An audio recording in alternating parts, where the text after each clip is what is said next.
Thank you very much. I'd like to start by doing some introductions while you take your seats. Over to my right, starting from the end coming this way, Sean Copeland, Chris Tavares, Janice Livingston, Chairman of the Select Board, our Town Manager, Robert Pontbriand. To my left, your right, we have Jonathan Krantz, Chairman of the Planning Board, Nathan King, we expect soon, Vice Chair of the Planning Board. We have Andrew Seeley, who is Vice Chair of the Finance Committee. And you all disappeared there for a moment. And Kurt Praskowski, Chairman of the Finance Committee. We also have here in the room with us this evening, Mark Rich, who is a Town Council. And Susan Copeland, our Town Clerk, who I'm going to ask to read the return of the warrant.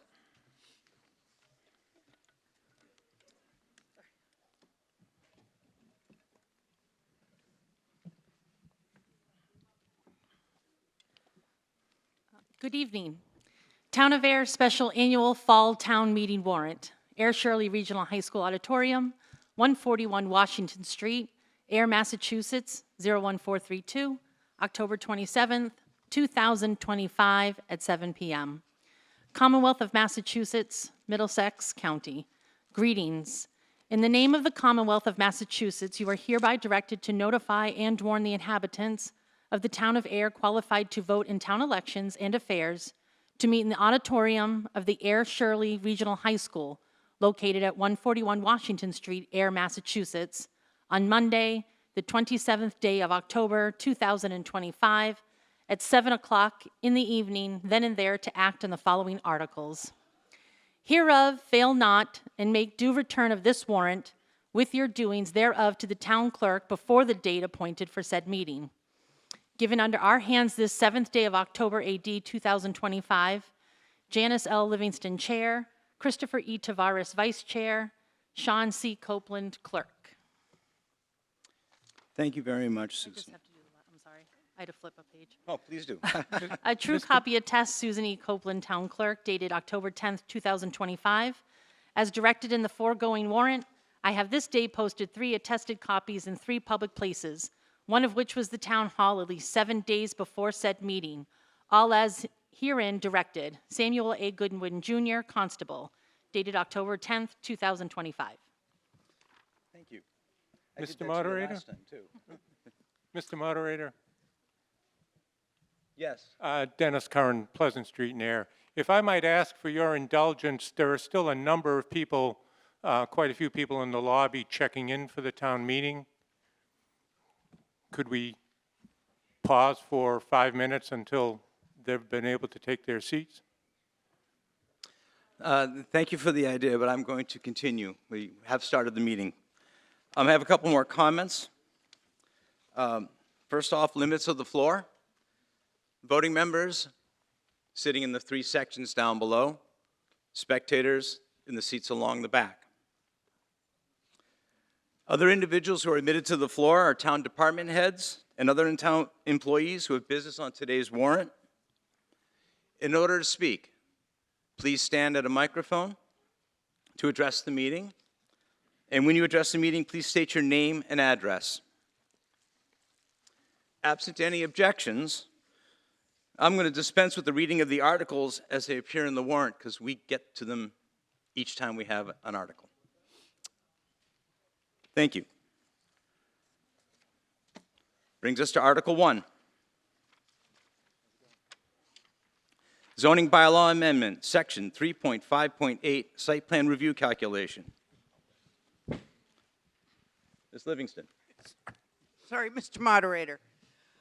I move that the town vote to amend the Ayer Bylaws, Chapter 320, Zoning, Article 3, Section 3.5.8, Site Plan Review Calculation by deleting the strike-through text as contained in Article 1 as printed in the warrant.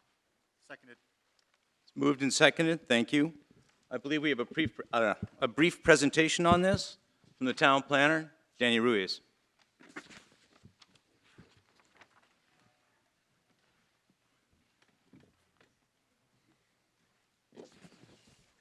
go to the next page, Sam?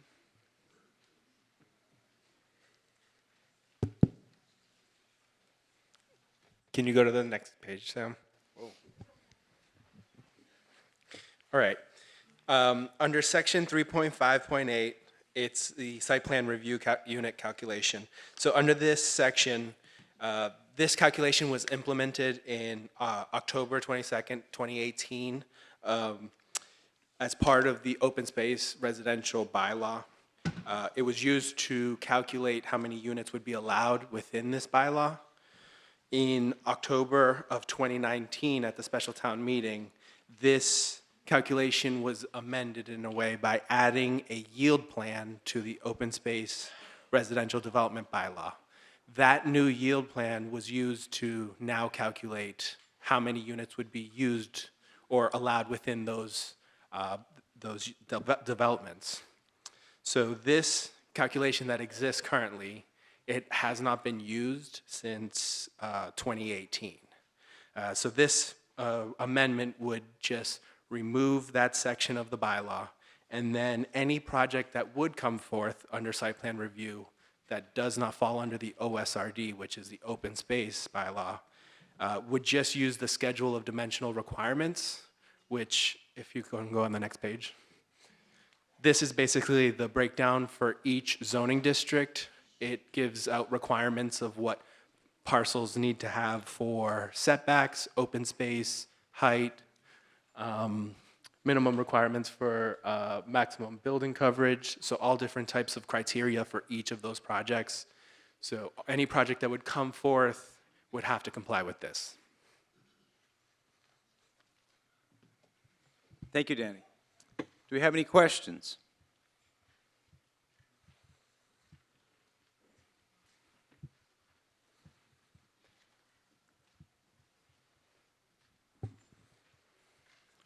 Ruth Maxon Schultz, 17 Taft Street. And I don't know what month it was, sometime this summer, I approached the planning board and told them that I wanted to present before the town a farming not a farming bylaw or anything, just that the Excuse me, air would. Ruth? Excuse me. Is this germane to this Yes, article? yes, it is. Because if I can't all it does is the farming, say the air is a right to farm committee, makes it that, more specific, that we follow the law of the states instead of letting things happen to our farms. And I told them about that, and I told them that if I didn't get that if the town doesn't want to farm in air, that's okay, just I wanted to use the zoning. I'm sorry, Ruth, excuse me. Excuse me. I don't understand how this is germane to this article. Okay, I wanted to use this bylaw, which was called cluster zoning, as how to develop my property. I thought it would be the best way to develop the property. And now it's being asked to be taken away from the possibility of that. Can I just clarify on that? That's not what we're doing here. The cluster development section that you're talking about, it's called the Open Space Residential Bylaw. Yeah. And within it, there is a new yield plan which was implemented after this calculation was put into the bylaw. That's what governs how you calculate the units that are allowed in the project. What we're removing here is the old calculation, which is no longer being used. It's not being used now? Correct. Has not been used since 2018. Well, this doesn't mean it can't be used in the future. It hasn't been used, but it doesn't mean it can't be. Excuse me. I think you've got your answer, Ruth. Okay. Thank you. Other questions? Comments? Seeing none? All in favor, please say aye. Aye. Opposed? The motion carries. Thank you.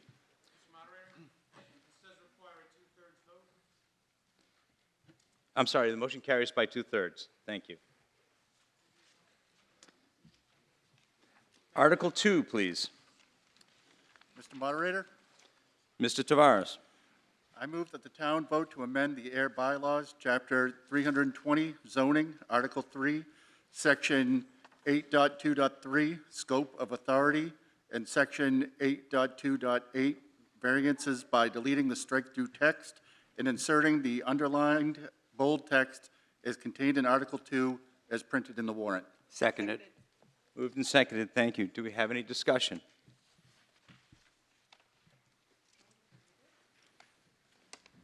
Seeing none, all in favor?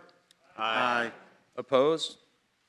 Motion carries by 2/3. Article 3, Mr. Moderator, Mr. Copeland. I move that the town vote to amend the air bylaws, Chapter 320, zoning, Article 9, Section 9.1.2A, Point B, off-street parking requirements by deleting the strike-through text and inserting the underlined bold text as contained in Article 3 as printed in the warrant. Seconded.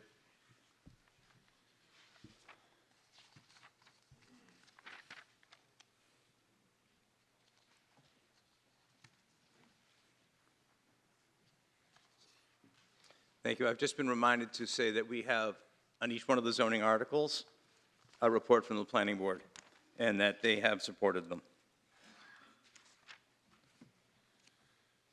It was seconded. It was moved and seconded, thank you. I was trying to do two things at once. Danny, do you have a piece on this? Yes. So if you can go to the next page, it'll just be easier. So in this outlined area that's in red, this is our form-based code, the downtown Ayer form-based code section. And this change would only be in effect in the downtown Ayer form-based code area. What this change would promote would be to reduce the parking requirement from 1 space per unit within residential to half a space, which would then promote development within the downtown Ayer form-based code area. We have been working with potential developers and potential property owners to promote in shared agreements with future projects, which would then use businesses that are in the downtown area and share those parking spaces with proposed new projects. That would then reduce the amount of parking that would be required on street or need to be built. They would have the shared agreement in a actual written format, which would then be reviewed by town council.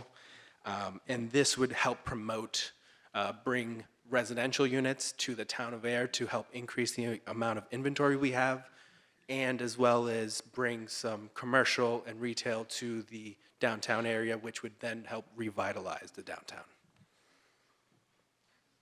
Thank you, Danny. Do we have any questions? Ms. Nearing. Lori Nearing, Highland Avenue. My question is pertaining to all of the different units and homes that are in this particular area, and it seems to me that they may already have parking problems, not enough parking for the various residents that live in those buildings. And I'm wondering if you've spoken, you said you've spoken to some of them, but I'm wondering if anybody who's here can speak to that, if you have had issues with parking, because I know if I lived in one of these places, I would be concerned about going to half the parking spots available. Is anybody here able to speak to that? Okay, I'll just express my concern then. Thank you. Ms. Withy? Sarah Withy, 11 Groton Shirley Road. I just had a question about Article 3 because I was researching over the last week. I've been trying to follow the public hearing and the meeting minutes, which I appreciate that you posted from September 9th, I think. Very helpful, but then last night I'm just like, oh, I'm just going to check one more thing on the town website, and bingo. You know, you guys are having the planning board's having a public hearing tomorrow on a site plan, a special permit, like right in one of the properties, and it's just like, what's really happening here? You know, is that plan just a standalone plan? Does that have anything to do with this? It will be affected by this. So this project has already been submitted, so it does not get the benefit of this. Unless it's resubmitted. It doesn't really matter to me, it's just kind of like I just want to know, you know what I mean? It's just confusing. Yeah, so So- that project was already submitted. It does not get the benefit of this. Future projects would get the benefit of it, but not the one that's currently before us. Thank you. Ms. Sudemeyer? Good evening, Beth Stidmeyer, Nashua Street. I just wanted clarification on the process here, because you said that town council would review agreements that would be in place between existing parking owners that might enter into agreements with potential developers. But this seems like it is a by right opportunity, yet you're saying the town would somehow review it. But, I'm just trying to navigate the difference between special approvals for reducing by half the parking requirements versus what seems to be a by right. That the option always exists for the planning board to have jurisdiction to make these kinds of determinations. But this, is saying that they would have that right, yet you're saying there is some kind of a town review that would transpire. I think that, I'm certainly in favor of reducing, unnecessary parking requirements, and I would certainly be in favor of reducing some of the other ones that are listed in the prior part of this article, the bylaw in question, where there's some requirements for 2 or 1.5 and things like that. But this is, like already very congested area, and not being the type of community that has a tremendous, we have some good opportunities and growing opportunities for public transit. But, I just want to make sure that we have the circumstances in place that will allow this not to come back and be a problem for the community. Yep.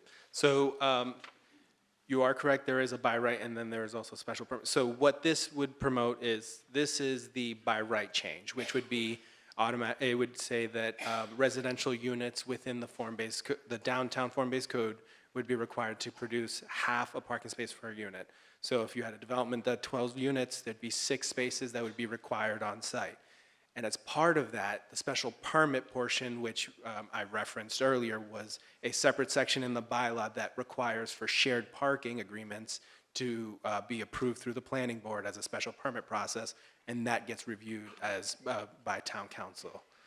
In terms of affecting the downtown area, we have been working with these businesses. We've been looking at making some changes on some signage for the downtown area, like West Street, and looking at the parking plan that's already been put in place to see if we can make any changes there, because of during COVID, post-COVID, the amount of parking that is being used on street has been massively reduced because of working at home, the Mart garage. So a lot of these changes have changed the outlook on parking downtown. The town is also looking at approaching private properties, private property owners to look at expanding potential parking areas near the downtown to expand the infrastructure for parking down there as well.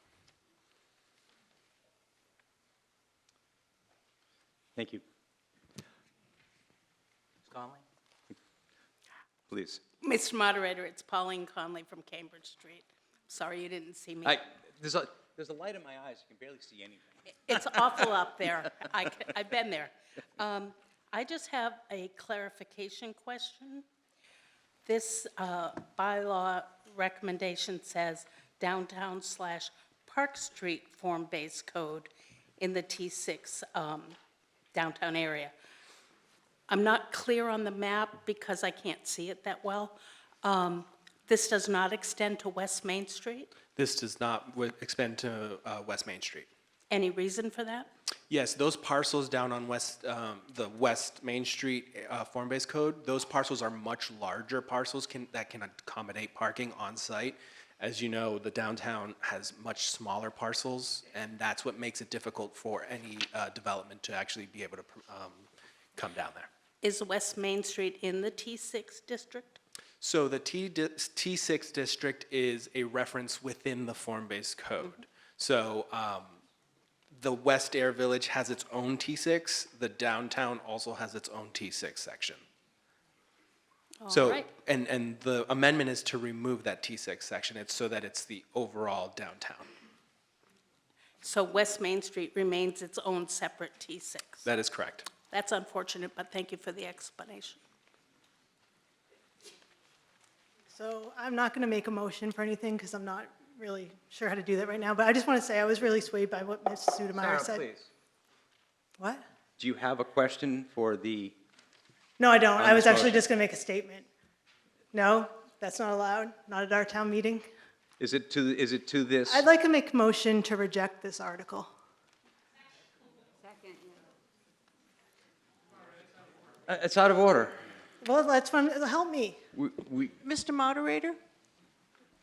I'm over here, sorry. yes. So, just to help you. Yeah. The motion is already on the table. Yeah. And then we would just vote yes or no. There doesn't need to be a separate motion. Yeah. We are discussing a motion that's been seconded, and you can vote on that motion. Thank you. Okay. Any other comments or questions? Hearing none. Again, this takes 2/3 majority. All in favor? Aye. Opposed? No. Carries by 2/3. Article 4, zoning bylaw amendment, section 10.1.5, OSRD density bonuses.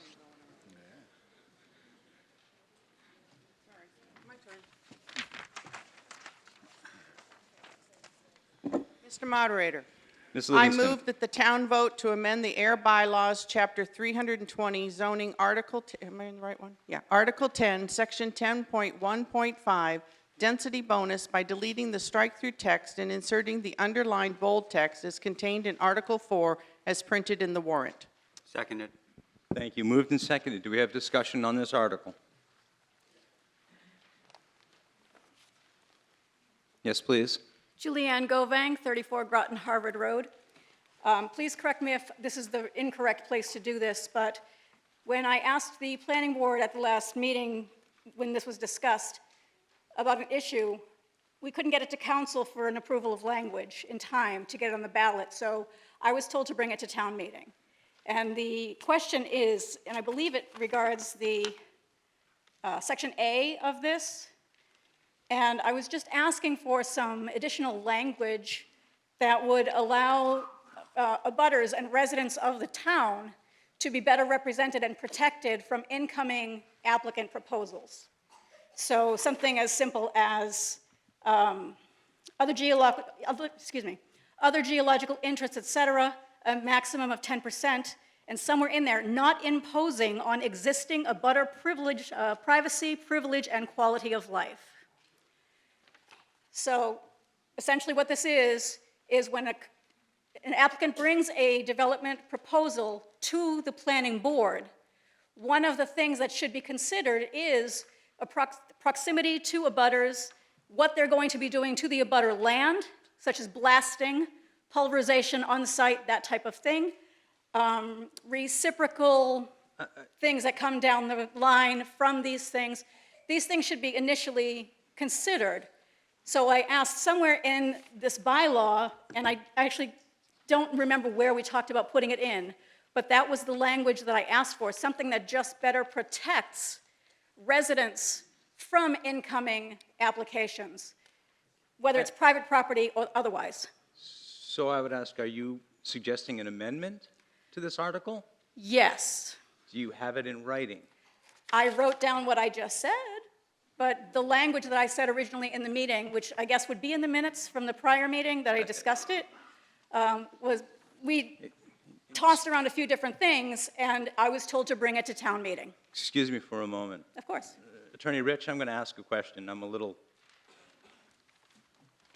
Thank you, Mr. Moderator, through you. I don't believe that there was a suggestion to bring it to town meeting. I think the indication was that that was not something that was going to be considered by the planning board. But the concern here is that what's being proposed is more restrictive on developers who would not have been warned of a more restrictive bylaw. And generally what happens when you present an article on the warrant of town meeting, that kind of sketches out the four corners of the allowable action. And it's difficult with respect to zoning articles, it's difficult to sometimes determine what is more or less restrictive. But a language like this, first of all, it's not entirely clear what's being asked, but if I heard what was being asked, it introduces what may be some vague language, but also it becomes more restrictive on developers and users of their property who were not given a warning that this additional restriction will be placed on the development of their property. So that is a concern. Thank you. Does that answer your question? It does, except it's also a concern to future residents that literally some just went through it and we had no recourse. And now I'm just trying to prevent that from happening to someone else ahead of time. Thank you. And I'm going to, I believe what Attorney Rich just told us is, this is something that needs to go before the planning board and then be agreed on by the planning board and brought to town meeting as a change in our bylaw. Okay. So I go back to the planning board, who couldn't get it on tonight's agenda and told me to bring it up tonight. I go back to them again and say, can we try this again? So the process, excuse me for a minute, the process for bylaws is they go to the planning board or the other, in this case, the planning board writes a bylaw. It has to go to a hearing. Through the hearing process, it ends up as a warrant article, and it ends up here before the town to make a decision upon. And what you're asking is us to walk around that process this evening. What I'm asking is that applicants are forced to consider existing residents. And if I have to come back to the planning board, I'm happy to do that. And that's why I asked, please give me the process to do that. But initially, I was told to come here with this, and that's why I'm here. So thank you so much. Thank you. I believe, I'm sorry, thank you. Lori? Lori Nearing. Danny, this is for you. I'm guessing you have a fairly detailed presentation to explain this. I was quite involved, along with several other people here, with the OSRD very recently on a large project that impacts my neighborhood, and it's a very confusing bylaw, and I'm guessing most of the folks here don't really understand the impact and the changes that you're suggesting. The attorney just mentioned that this is making things more strict, and I would like a really good explanation of what each component of this bylaw means. In particular, I'm concerned that it appears that you're removing the requirement for inclusionary housing, or maybe it's somewhere else. You're removing the requirement to encourage and support solar installations. That's what it appears like to me. So I'd like to ask, if it's through the moderator, if we can have a better explanation of these changes. Yeah. Can you have it? Yep. All right. So regarding the first change, which is Section A, that was to really clarify the calculation so that it would be using whole numbers and get rid of any fractions. The next one would be regarding the public, and this is under the first density bonus for 10%. We added in, we removed the word significant and added in the word public instead of town, so that the planning board had more of a direction in what they wanted to consider it was a benefit towards, not a benefit to the town, but a benefit for the public. And then we also elaborated a little bit more on what could be considered a benefit. Under Section B, that is the old reference for the inclusionary housing bylaw, inclusionary housing calculation for the affordable units. That calculation differs from the newest one that we had implemented in 2024. That inclusionary housing bylaw is now being referenced in this section, so the old reference is being removed, and now the newest bylaw is being referenced in that section. And then on the last section, which is D, we're removing the solar on that one because it's already a requirement of the building code. So it was almost redundant. We would be giving them a density bonus for something they were already required to do. So we didn't feel like that was necessary. So it was, what we did was we wanted to remove that and add in a different type of bonus, which would be for if a developer were to come in with units of 1,600 square feet or smaller, which would incentivize smaller units which are more affordable. You know, we've been working towards promoting more affordable units, so as to avoid those 2,200 square foot houses that are 800, 900,000. We're trying to build in an incentive to promote the smaller units so that Ayer is more affordable. Thank you. Mr. Moderator, I yield to the gentleman on the The left. gentleman sat down, Pauline. Do you want it, no, all right. I am going to recommend to the Assembly that we, Excuse me, Pauline, please identify yourself. I did already, Pauline Conley, Cambridge Street. Thank you, Thank you. Mr. Moderator. I'm going to recommend, at least as... Can you step forward to the microphone? Thank you. You can't hear me? No. I'm shocked. By all means, step forward. Be brave. I can't get any closer without Okay, kissing thank you. it. I'm going to recommend to the Assembly that for the time being, we vote down Article 4. There's a lot of complexity. Many of us in this room have participated in the recent approval of the development, I don't know what to call it other than that, at 38 Groton Harvard Road, which included multiple conversations about density. This particular article seems to permit a developer to add 2 at-market rate units for one 1,600 square foot or less, quote-unquote, affordable unit, which does not augment our affordable, Inventory? what's the word I'm looking? Inventory. Inventory, thank you, Danny. Those two are not, they're not one and the same thing. I understand that, We're- but it does appear, the way this is worded in plain language, for every unit 1,600 square feet or less, which you described as being affordable, Small A affordable. for every unit built, the applicant can request, or ask, I would have put request, for up to 2 additional units, up to a maximum of 30%. I presume those additional units would be market rate units. So the 1,600 square foot ones are still market rate as well. So when I say affordable, I'm not talking about like SHI units, that's the inclusionary housing. I'm talking about affordable as in 500,000, not 800, 900,000. There's a big difference when we talk about big A affordable, which is the SHI inventory, and then there's small A affordable, which is really what we're trying to promote right now, so that there are more affordable units that people can buy, like new homeowners and people who are trying to downsize. That's really what this is about. And one of the big thing is, this is a special permit. So the planning board still has the authority to, it's a 4/5 vote, so 4 out of 5 have to vote a yes on this, and it still gives them the ability to review it and deny it if they don't feel this is right for the project. Mr. Moderator, there has been such an outcry of the building of homes in Ayer for people who cannot afford them. There is limited ability for people who can afford to live in Ayer. I would suggest that Article 4 is only going to increase the ability of the planning board to increase the number of unaffordable units for those who need housing. We need housing, we need affordable housing.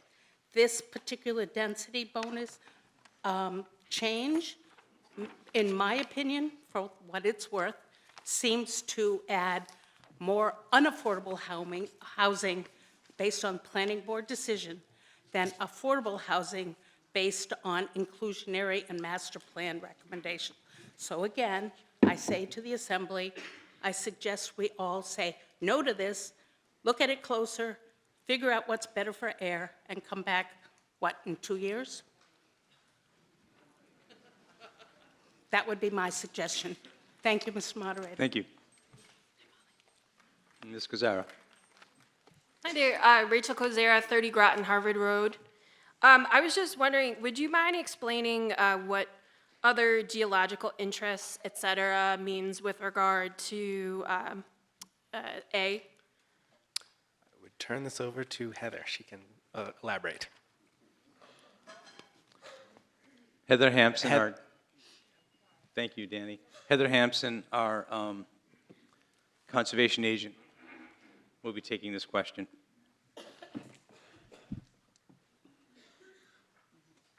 Thank you, Heather. Oh, you're welcome. To answer that question, When we think of a geological feature, that'd be more like a rock face, a giant boulder. If any of you remember when Shaker Mill Pond came before the for the planning board for their OSRD, there was a giant boulder that was found on the property that decided to become, thanks to the work of the Conservation Commission and their recommendation, became part of the open space and was saved. So we're looking at more or less like any of you are familiar with the Oak Hill in Littleton, a chasm that's found on the property, any sort of geological feature made from glaciers, waterfalls, anything like that, that's not specifically listed currently. So we're just trying to add more things that we can protect in the open space to create more of that nature stuff, sorry. Okay, thank you very much. You're welcome. Thank you. Further comment or questions? Lori Nearing.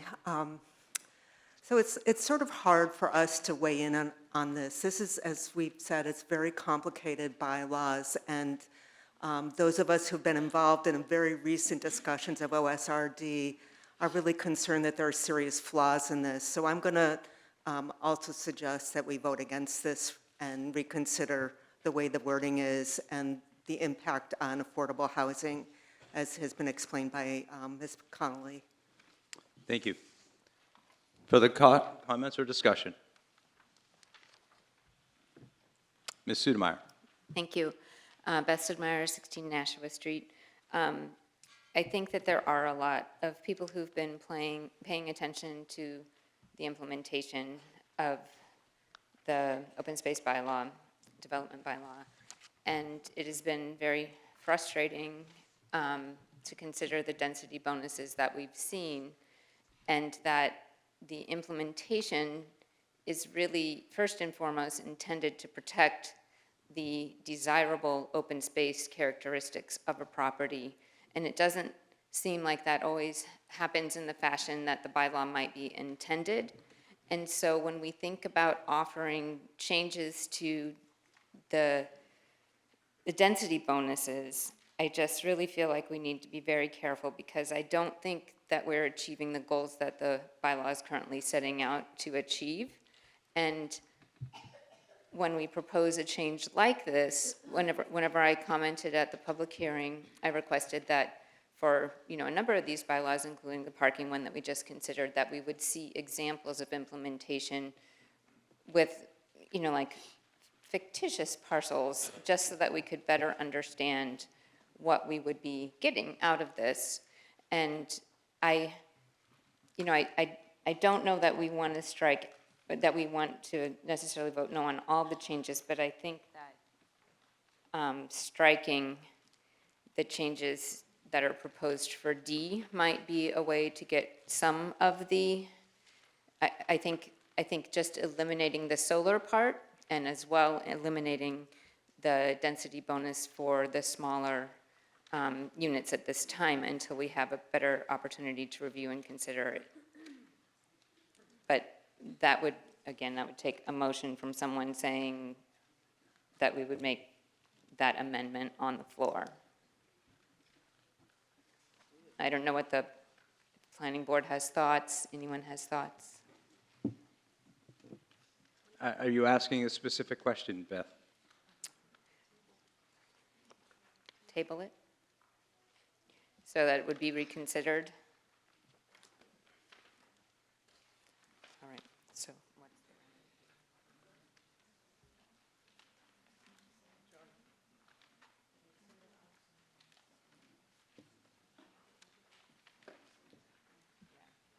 Excuse me, Beth. Okay, I'm going to allow.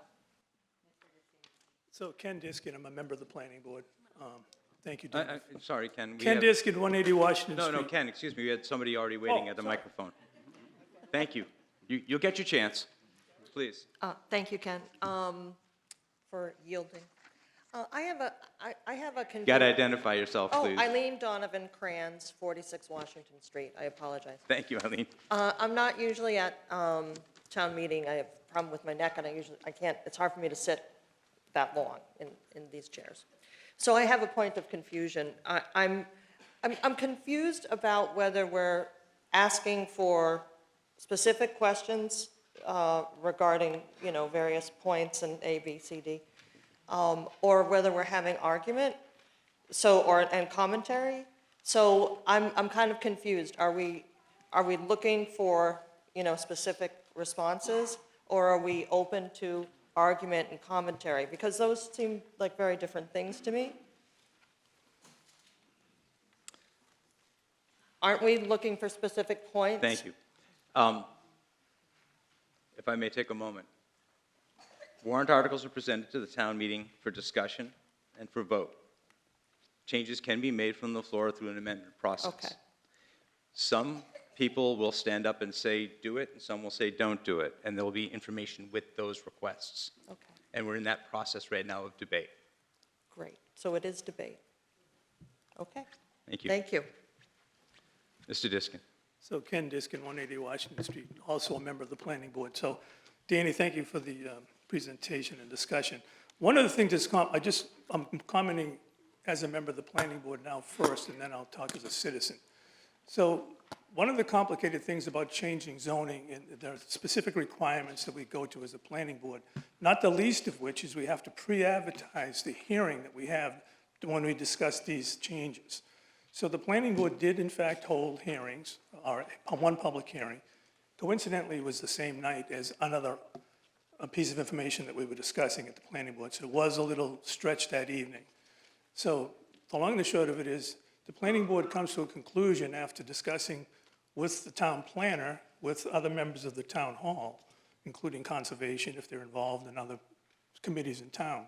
And we come to these decisions, but I can tell you, there was never a thought in here that anything we were doing was going to make affordable housing more restrictive in the town. In fact, we would never do that as a board. We would always be thinking about what we can do to make affordable housing a benefit, more of a benefit for the town and for people moving to the town. The idea here was to get rid of things that typically have confused the discussion of density bonuses in the past, and therefore became difficult to issue a special permit on, always keeping in mind that we have the ability to turn any application for a density bonus down unless that density bonus has a benefit to the town and to the development. So we're specifically talking about a section of the bylaw here that says to a developer, if you come into town and you make a proposal, we will consider giving you some density bonuses. We'll consider giving you extra units if you strictly comply with the requirements to get those density bonus units, and you have to get a special permit. Each one of those density bonuses comes up for discussion by the planning board, and with the advice of the town planner and the 5 members of the board, we discuss it carefully. In the project that came up in the past, there was a provision, there was a request for some density bonuses at the beginning of the project, but they didn't reach the level of approval, so they just never went into that particular approval process. They never got there. So what we're looking at here is to try to take away things that we think are complicated and shouldn't be there and clarify it. Specifically, the solar is easy to take out. That's a cinch. The part about inclusionary housing, which I think was B, was to get us to a point where the benefits that we put into the zoning bylaw to make inclusionary housing, part of our town. Why confuse it with a section in our bylaw for density bonuses? Let's just use the inclusionary housing requirements to determine what we're going to have for inclusionary housing. So I don't see any issue with these.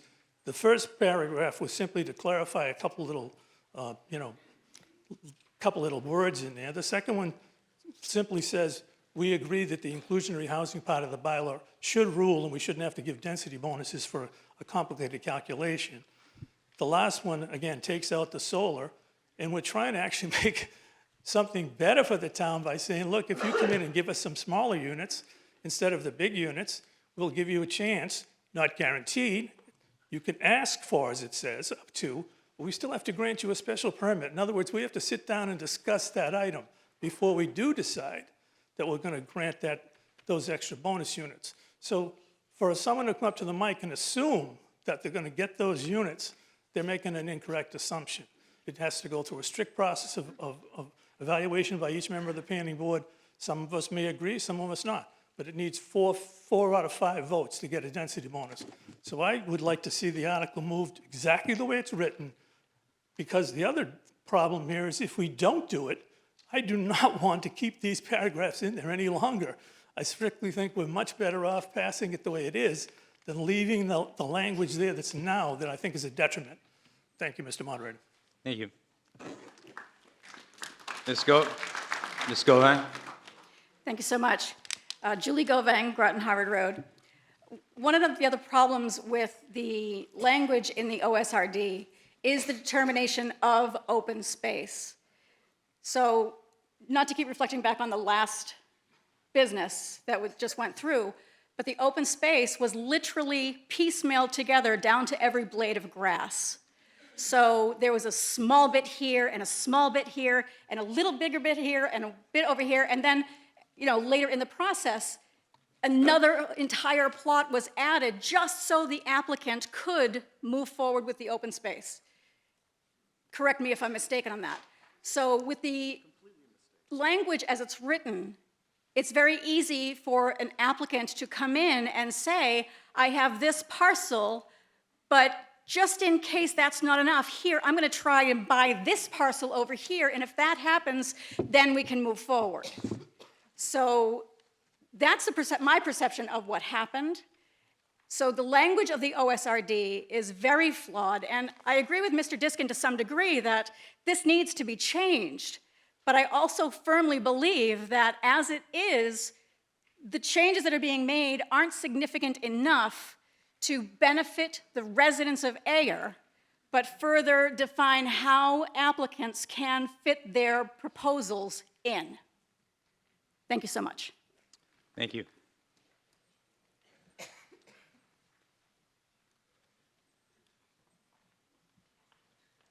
Are you coming back for another, Pauline?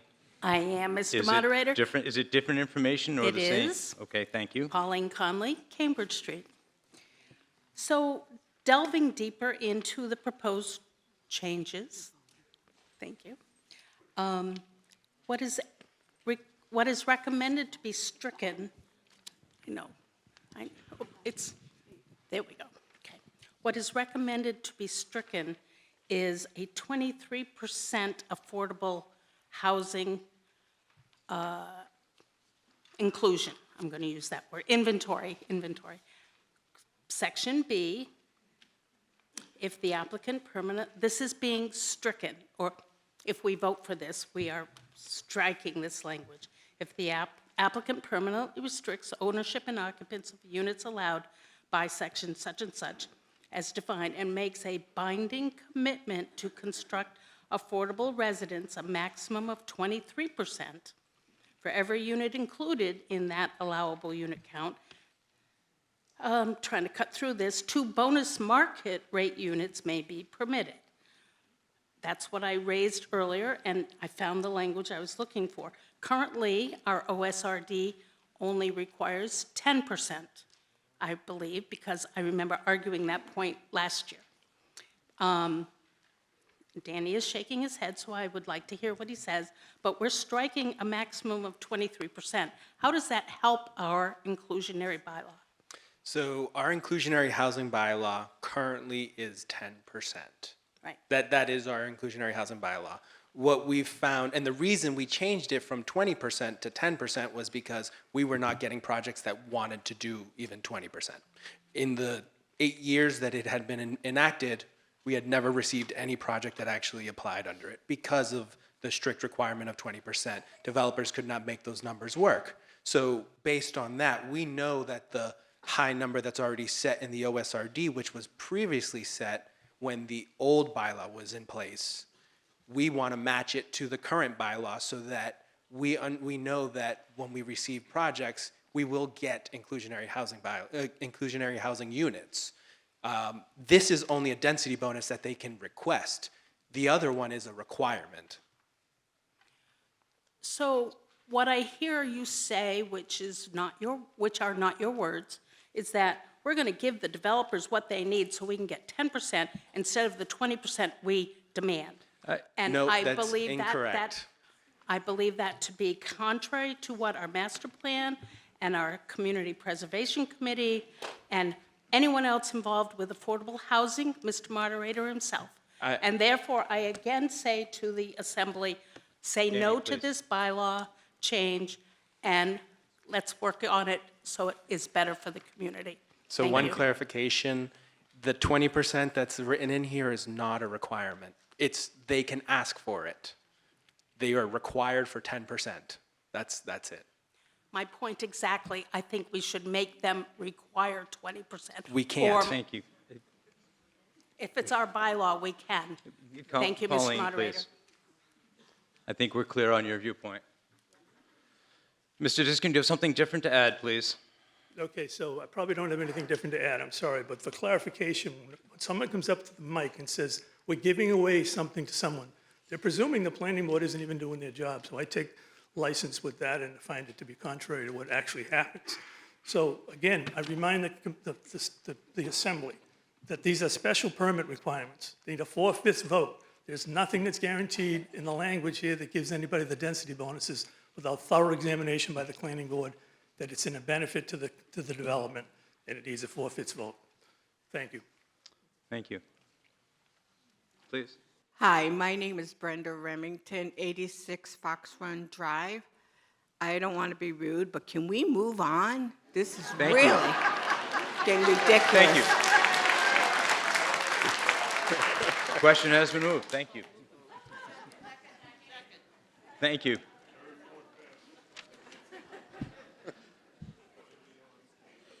This also requires a 2/3. All in favor?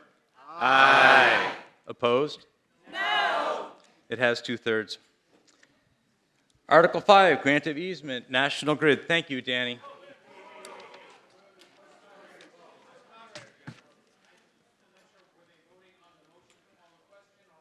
Oh, I'm sorry, motion to call the question. Yes, thank you very much, Mr. Rich. Motion to call the question. All in favor? Aye. Opposed? No. Okay, we're back to the regular question. 2/3, please. All in favor? Aye. Opposed? No. It carries by 2/3. Thank you, Mr. Rich.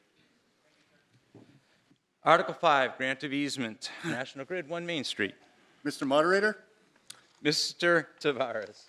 I move that the town vote to transfer the care, custody, management, and control of a portion of the town-owned property located at 1 Main Street for the purposes of conveyance to the National Grid of an easement for an overhead and underground electrical distribution system and related appurtenances, and to authorize the Select Board to convey an easement to National Grid on such terms and conditions as for just consideration, which may be nominal consideration as the Select Board deems to be in the best interest of the town, and further to authorize the Select Board to enter into any and all agreements and take such actions as may be necessary or appropriate to carry out the purpose of this article as contained in Article 5 and printed in the warrant. Seconded.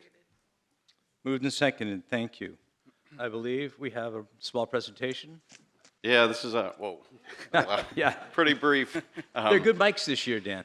Yeah, I'm Dan Van Skelquick, DPW Director. I'm taking care of the next 3 articles. They're all related to easements on town property. So Article 5 is related to an easement for National Grid for electric, and it's on the town hall lot, and it's in the back on Newton Street. So this allows them to place a pole and do upgrades to our transformer, and supports the 12 Newton Street Habitat for Humanity electric service as well. Stay there. Go back. There we go. Article 6 in the middle is easement for a storage container, and this is with Catania Spagna. So this supports their ability to put a storage container on a piece of town property, and I'll show you where it's located. It's in a tight spot near our sewer pump station. And Article 7 is related to the Grove Pond Water Treatment Plant, and as many of you may know, we have an upgrade going on there, a new storage tank, a Clearwell storage tank, and there are electric upgrades. I know you're on a roll, Dan, but we're dealing with Article 5 right now. Okay. You want me to do those? All right. We're going to have to go back and forth a little bit. Okay. Okay. All I mean, right. I'm sorry. Yeah, Article 5, the easement for the electric. Do we have questions about or discussion? Do you have anything more on that? No, that's pretty much Okay. it. Yeah. Questions about Article 5, the easement for the electric at the town hall? Lori Nearing, could you just describe what it will visually Yeah. look like? Is we talking about a big tower or? Sam, can you move forward, please? A couple slides. I have a sketch. There you go. Article 5, so in the back, there's an existing transformer. You can see pad 4-1. It's probably hard to see here. So they're putting in a utility pole next to that and upgrading the transformer right near the town hall parking. Okay, so it's just a utility pole, it's not a tower, a No. cell tower, or anything like that? Right. Okay, thank you. Further questions, comments? Hearing none. Article 5. All in favor? Aye. Opposed? Article 5 carries by 2/3. Article 6. Mr. Moderator. Hold on, let's get a motion. Please go. I move that the town vote to transfer the care, custody, management, and control of a portion of the town-owned property located at 0 Nemco Way for the purposes of conveyance of an easement thereon for a storage container and related appurtenances, and to authorize the Select Board to convey an easement to Catania Spagna Corporation on such terms and conditions and for such consideration, which may be nominal consideration as the Select Board deems to be in the best interest of the town, and further to authorize the Select Board to enter into any and all agreements and take such actions as may be necessary or appropriate to carry out the purpose of this article as contained in Article 6 and printed in the warrant. Moved and seconded. Thank you. Dan, can you stay with 6 now? Sure. Yeah, I'll Thanks. stay on 6. Samantha, next slide. It's kind of hard to see, and I don't know how many people like reading engineering plans, but in between Nasoya and Catania Spagna, kind of tucked back there off of New England Way, is our sewer pump station, the Stony Brook Pump Station, and there's several utilities. There's railroad track, which is actually used by Catania for their oil production. So they require an easement, and there's a small sliver of town property there where they were able to find like the only place to locate a storage container that they required. So that's what this article's germane to, is to allow, I think it's roughly, say, about 2,000 square feet plus or minus for a storage container for them. Thank you. Do we have any discussion or comments, questions? Seeing none, all in favor? Aye. Opposed? Article 6 carries. Thank you very much. Article 7, grant of easement, Grove Pond Clearwell. Sorry? Yes, 2/3. I'm sorry, Mark. Thank you. He's not letting me get by anything tonight. Mr. Moderator. Please, Ms. Livingston. All right, we're on Article 7, in case Yes. anyone lost place. Article 7, grant of easement, Grove Pond. We're on the same article now. All right. I move that the town vote to transfer the care, custody, management, and control of a portion of the town-owned property located at 99 Barnum Road for the purposes of conveyance of an easement thereon for an overhead and underground electrical distribution system and related appurtenances, and to authorize the Select Board to convey an easement to National Grid on such terms and conditions and for such consideration, which may be nominal consideration, as the Select Board deems to be in the best interests of the town, and further to authorize the Select Board to enter into any and all agreements and take such actions as may be necessary or appropriate to carry out the purpose of this article as contained in Article 7 and printed in the warrant. Seconded. Moved and seconded. Thank you. Dan, please. Yeah, briefly, Samantha, next slide. Okay, so very similar to the first one. This is a grant of easement. It will be for National Grid, and basically we have to reconfigure the electric on site as part of the Clearwell storage tank upgrade, which is being done at Grove Pond Water Treatment Plant. So new location of electricity, new easement location. Do you have any questions or comments? This will need 2/3 also. All in favor? Aye. Opposed? Carries by 2/3. Article 8, Community Preservation Fund, Devon's Crest Affordable Housing Support. Mr. Moderator? Thank you. I move that the town vote to transfer $400,000 from the Community Preservation Fund from fiscal year 2026 budgetary reserve category to support the creation of affordable housing at the Devon's Crest Apartments located at 35 Littleton Road, Ayer, pursuant to a grant agreement through the Select Board with the Devon's Crest Tenants Association on such terms and conditions as the Select Board deems appropriate. Seconded. Moved and seconded, thank you. I believe we have a brief presentation. If you would like, yes, please. I was looking for you, Janet. Again, I'm blinded by the light.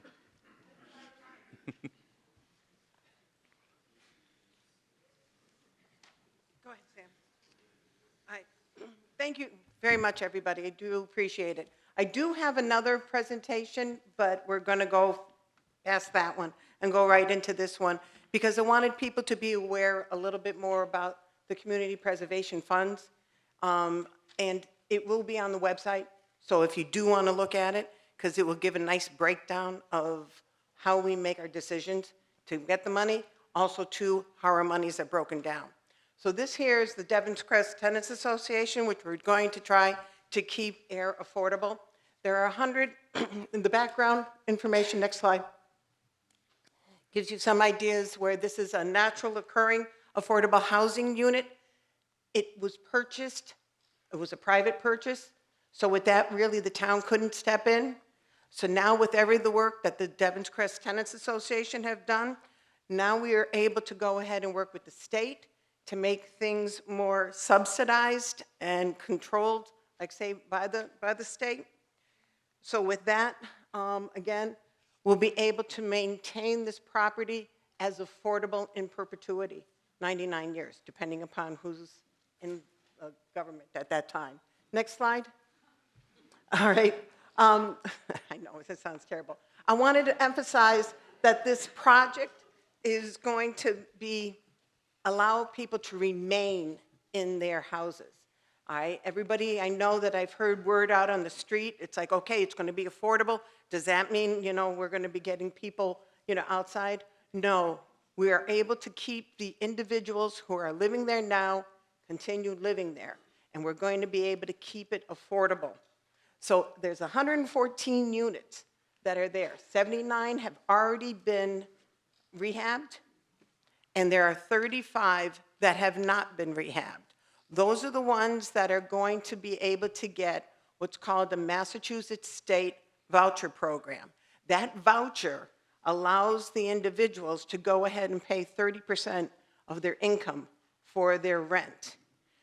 Again, that voucher is a program-based, meaning it stays with those units.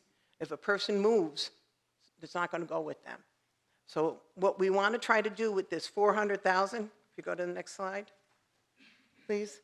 That 400,000 that they're asking for CPA funds allows us to take, again, 114 units really will be 80% of their area median income or below. And with that, we're able to take some of that and put some money aside into like an escrow fund so that instead of being 80%, it's going to be 60% of area median income, which means now it brings down that rent. And what they're going to do for that difference between 2,200 to 1,700, they'll be able to take from that escrow account. Again, it's not a voucher program like the 35. It's those 79 units that we're going to be able to try to take 2 or 3 of those units and have that money aside to reduce it so that more eligible individuals are able to go ahead and get those rents. Then I wanted to make sure people were aware that there are additional funding. The Affordable Housing Trust went ahead and gave $170,000 to be able to be the same 80% AMI, area median income, bring those down to 60%, 1 to 2 units. So if we put those two monies together, the $570,000, we're able to go ahead and take approximately 3 to 5 units and bring them into a 60% area medium income. So that allows more individuals to stay there. The Commonwealth of Massachusetts also likes looking for local support, so that you almost use this money as a leverage. They were able to give the Devon's Crest Tenants Association $10.5 million, and that happened later on this past summer. So it really is, like I say, a success story, because they were able to go ahead and take this private endeavor and now make it a truly public, affordable housing complex. So that's what the $400,000 that they're asking for. Next slide. You sure you don't want to start there with the applause, Janet, huh? Pardon? Yeah, I know, this works out great. Well, thank you. I really do appreciate your support. All right. Yep. Oh, yeah. Yeah, Oh, you I wanna want finish the to slide? emphasize, too, the 114 units are going to help out with keeping us with the 40B amount of units. So we're going to get closer to the 10%. When you're closer to a 10% SHI, the subsidized housing units, you don't have a negative 40B developer coming into town. All right, you're able to go ahead and say, no, we do have, say 10%, and you can tell them to shush. Is that a technical term? That is a technical term. All right. Depending upon who's in, never mind. All right, so next one says thank you, I believe. The next slide? Yes. All right, so again, it's a good community working together. And you can, the last slide you can just ignore, really. That gives a little idea about the 35 units with the voucher program, but I went through that. All right. Thank you, All right. Janet. Thank you, everybody. Janet, don't run away. There may be questions. Does anybody have any questions or comments? And I got another one coming up after this. Seeing none, this requires a simple majority. All in favor? Aye. Opposed? Thank you very much. It passed by majority. Article 9. Mr. Moderator, Mr. Copeland. I move that the town vote to transfer $250,000 from the Community Preservation Fund fiscal year 2026 budgetary reserve category to support the purchase and installation of 2 separate generators for buildings B and C at the Ayer Housing Authority located at 18 Pond Street, Ayer, pursuant to a grant agreement through the Select Board with the Ayer Housing Authority on such terms and conditions as the Select Board deems appropriate. Seconded. Moved and seconded. Thank you. Janet, you got a little brief presentation? Please go ahead, Janet. Go ahead, Sam. Okay, it's only 2 slides, really. Go to the next one.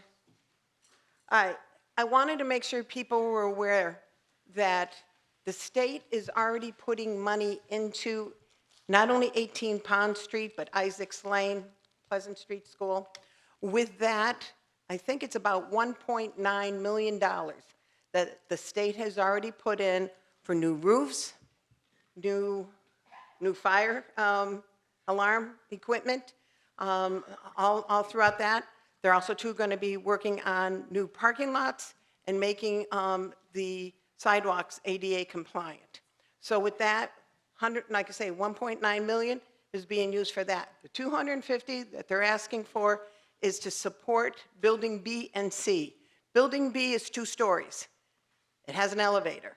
If there is a power outage and there is any type of emergency, it's difficult for anybody to try to get down those stairs, especially, if you are disabled. And then Building C also contains the current senior center, the congregate housing, the authority offices, and in the senior center, there is a community room. That community room, again, if there's an emergency, you want to be able to stay close to home, especially a senior or someone who's disabled. With that, they're able to charge their phones if that generator's there. So again, it's just that I think there's one more slide to say thank you. And that's it. If there's any questions, I'm here. Always true, too. Same thing with CPC meetings, if you've got any questions. Thank you, Janet. Any questions or comments? She's taking my job now. Seeing none, again, a simple majority is required. All in favor? Aye. Opposed? Article 9 passes by majority. Thank you so much. Mr. Moderator? Mr. Moderator? Before you call Article 10, I'd like to make a motion for a secret ballot be taken.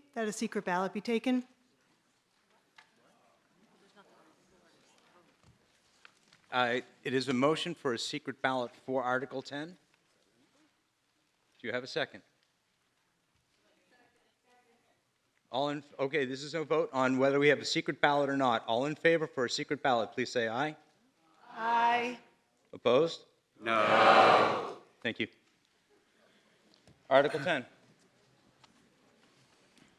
Mr. Moderator, Ms. Livingston, I move that the town vote to appropriate $13,550,000 to construct, equip, and furnish a senior center building, including site preparation and design and engineering costs and any incidental and related costs and expenses, that to meet this appropriation, 1, the treasurer, with the approval of the select board, is authorized to borrow $11,550,000 pursuant to the provisions of Mass General Law, Chapter 44, Section 7, or any other enabling authority, and to issue bonds or notes of the town therefore.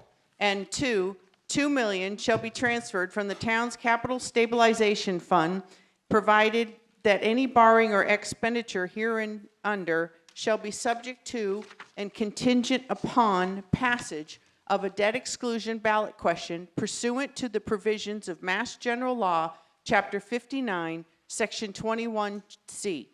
All amounts appropriated by this vote shall be expended under the direction of the Select Board, and the Select Board is authorized to enter into any and all agreements and execute any and all documents as may be necessary on behalf of the town, including contracts in excess of 3 years, to effectuate the project as contained in Article 10 and printed in the warrant. Seconded. thank you. Moved and seconded. I believe we have a presentation.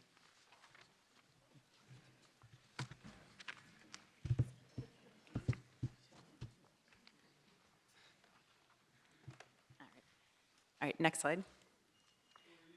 Oh, I'm sorry, Dr. Petrossi. I'm Katie Petrossi. I am the director of the Senior Center. The town of Ayer, like much of the nation, is aging. Those that are age 65 and older are 60 and older, are 25% of Ayer's population. If we take out the people who are under 18 and look just at adults in the town of Ayer, 40% of Ayer is an older adult. This is a very significant segment of our population. According to UMass did a population projection study that predicted an 182% growth in older adults in the town of Ayer, while at the same time a 20% decline in school-aged children. So this is a very important segment of our population, and we need to be able to provide the programs and services that this group needs. A senior center is a very important piece of that puzzle. They're a vital community resource that provides older adults with the tools they need to stay healthy through a variety of health promotion and educational and cultural opportunities, including fitness and exercise classes, low-cost nutritious meals, social and intellectual engagement opportunities, health education and screening, as well as transportation and social services. These all seek to keep older adults healthy and independent, as well as reduce the negative health effects of isolation and depression. Next slide, please. The road to today has been a multi-year effort that began back in 2017 when the town of Ayer added the need for more community and senior center and a new senior center into the 2017 master plan. That was followed in 2018 by a feasibility study that looked at available pieces of land, the needs of older adults in town, and proposed a nearly 12,000 square foot senior center. That carried forward into 2020 with a fall town meeting that proposed to purchase a West Main Street parcel for a new senior center. That effort was tabled amidst concerns about the site itself and general COVID uncertainty. After a few years, the effort was picked back up again in 2023 with an effort between the Senior Center and Parks and Rec to build a combined community center. That too came to an end. It was halted due to concerns about the location. Later on in 2023, we began the current effort that we see today. The Senior Center Site Selection and Building Committee looked at over 50 town-owned and privately owned sites and pursued and recommended to the Select Board a senior center on Bishop Road. Next slide. Some additional background. Our current senior center is, we're located at 18 Pond Street in the basement of the Housing Authority. It's about 1,700 square feet, and though it has served us well over the years, it's simply inadequate to meet the current needs of older adults in Ayer, let alone the projected increasing needs. We have just 2 rooms. We're unable to accommodate all of the older adults that would like to attend our programs currently. Because we only have 13 parking spots, we're really not able to hold concurrent programs, even though we do have 2 rooms, because there's just not enough space to park all of the cars we would need. As a reference, we have 24 seats in our dining room and only 13 parking spots. We cannot easily, due to the small space, accommodate walkers or wheelchairs. And if people do try, it's often a frustrating experience. Trying to use a restroom that is not ADA compliant, if you need a mobility aid, is not a dignified experience. And I think we can all agree that people need to be able to visit the senior center and have a positive experience. Because of our small space, we're not able to offer the variety of programs, the things that people who are recently retired, people that are in a stage called active agers, and those with more limitations have different needs and interests. And so we need more space in order to offer that wider variety of programs that they need. We don't have a commercial kitchen in our current space, so we're unable to provide the kind of healthy, low-cost meals on site. What we're currently doing is bringing in catering from outside sources. It is at a significantly higher cost than it would be than if we were able to cook the meals on site. Additionally, my office, for example, has walls that don't go all the way up to the ceiling, and there are no private consultation spaces. So for town nurse visits, tax preparation, Medicare consultation, and any kind of private social services, there's not the kind of privacy that we need to do those. And all of the above make it difficult for us to comply with ADA requirements. And so on the next slide, I've prepared a short video for everyone to watch for those of you that haven't been down to the existing senior center, so you can see a little bit about what the situation is there and what it means to some of our older adults.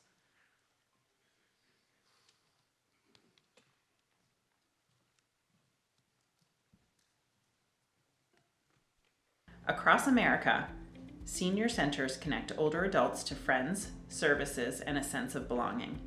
In Ayer, where 25% of residents and 40% of adults are over 60, dedicated staff and volunteers make the most of a tiny space to keep people active and engaged. The Ayer Senior Center occupies just 1,700 square feet in the basement of senior housing. The senior center has only a handful of parking spaces. The steep hill up from the overflow parking lot at Peroni Park makes access difficult, especially for those with mobility issues. Bathrooms near the entrance are not ADA compliant. Volunteers at the front desk welcome guests, sign them in, and arrange transportation.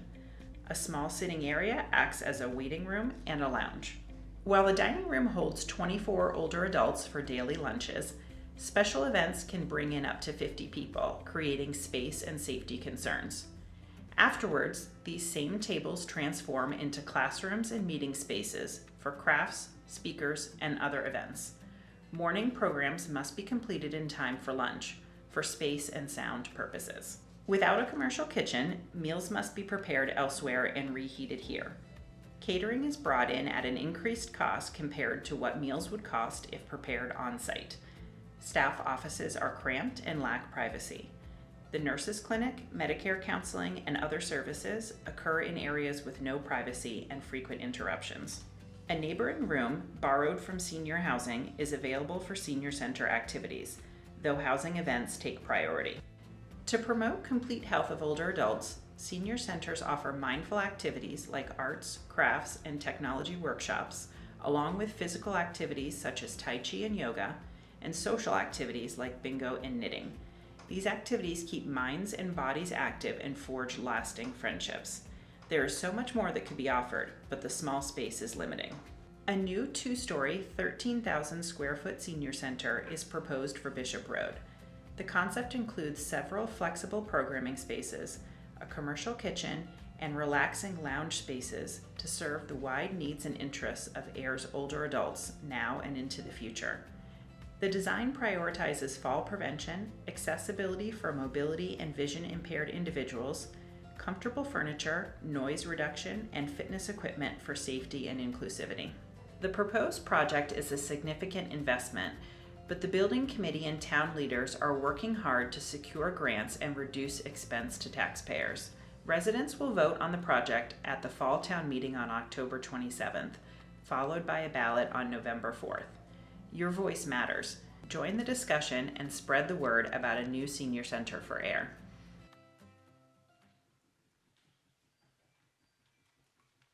The senior center is the place to be.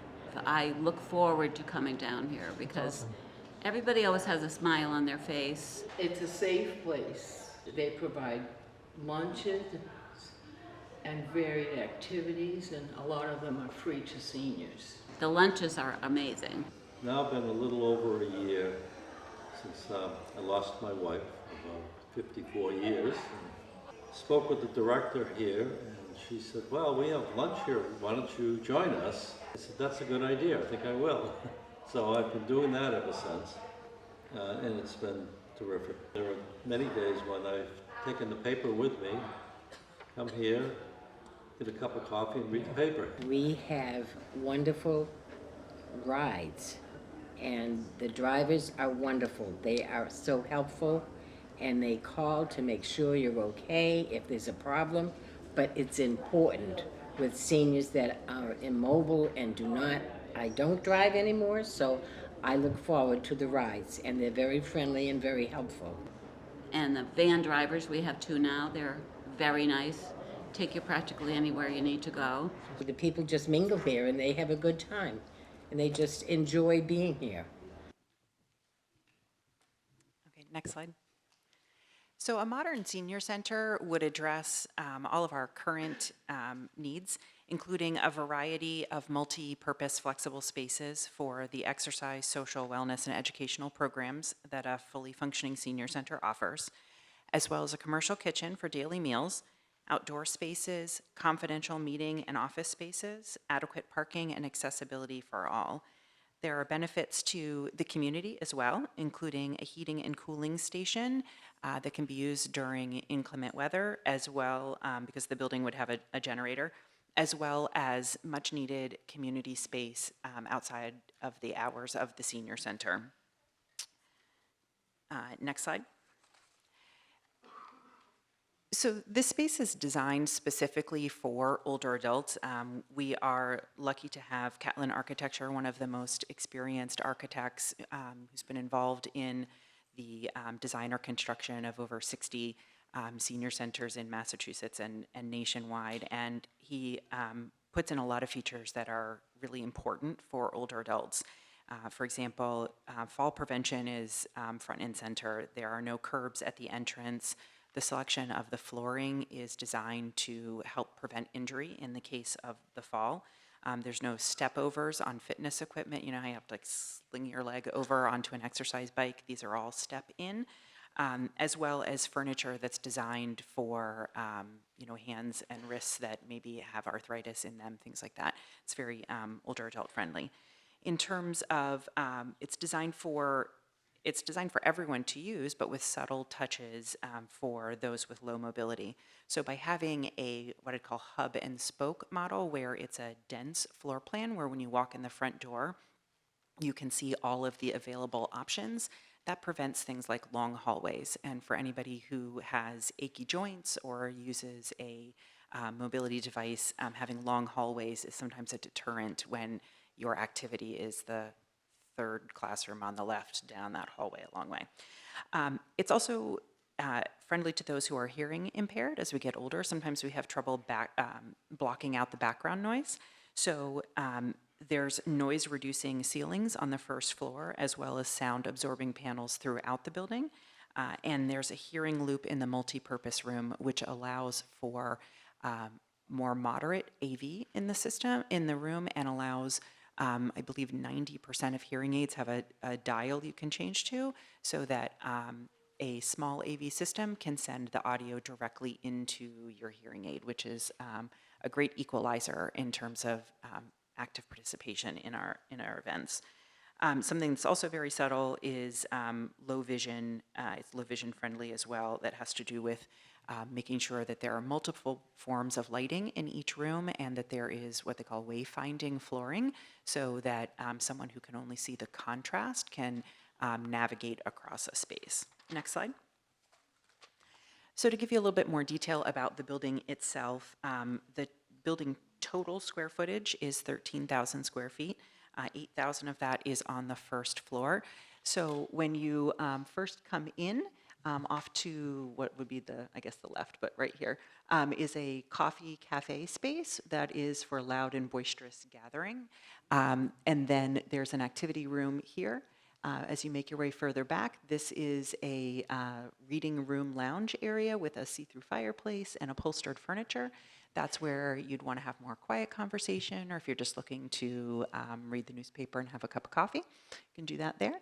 Off to the right, there is welcoming and accessible staff areas, as well as ADA-compliant restrooms and a companion restroom. Directly opposite the front door is the large multi-purpose room. This room is divided into two parts so that on a day-in, day-out basis, we can seat 40 to 50 people for lunch with a divider down the center and run fitness programs on this side. When we have, every other month or so, when we have a larger program, we can open up this space and have seating for up to 150 for a large event in that space. There's a commercial kitchen as well as a medical equipment lending room, senior-friendly stairs that have a lower rise, so they're more friendly on the joints, as well as an elevator, which would take us to the second floor. Next slide. The second floor is a partial second floor. It goes over the main box of the building, but not over the large multi-purpose room. And at the top of the stairs, there is a large open space here that can accommodate either 2 full-size pool tables or a variety of card and game tables. There's another multi-purpose activity room here, as well as a full gym here with strength and cardiovascular and free weight equipment in it.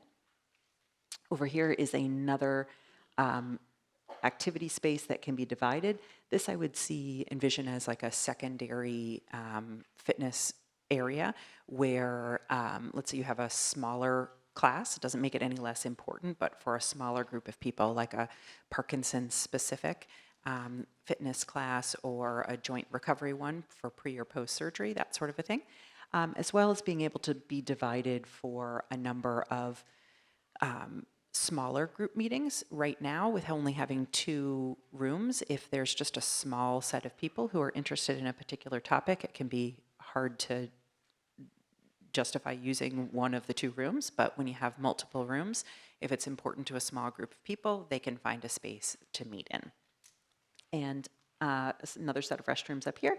And last but not least, the wellness room, and that room will be available for any kind of private consultation, such as Medicare counseling, AARP, tax prep, the town nurse, manicures, pedicures, Reiki, massage, any of those things.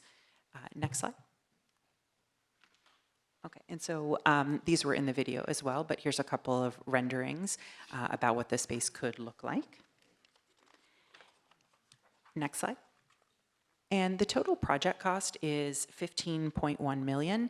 And I just wanted to provide an opportunity to show that that 15.1 million includes everything. So that's the construction of the building itself, the necessary site work and the land development, as well as the cost to bring the utilities to the site, because there's currently not utilities on Bishop Road, as well as all of the required professional fees for the OPM and the architect, as well as all of the furniture and fixtures that would go inside it, as well as a contingency.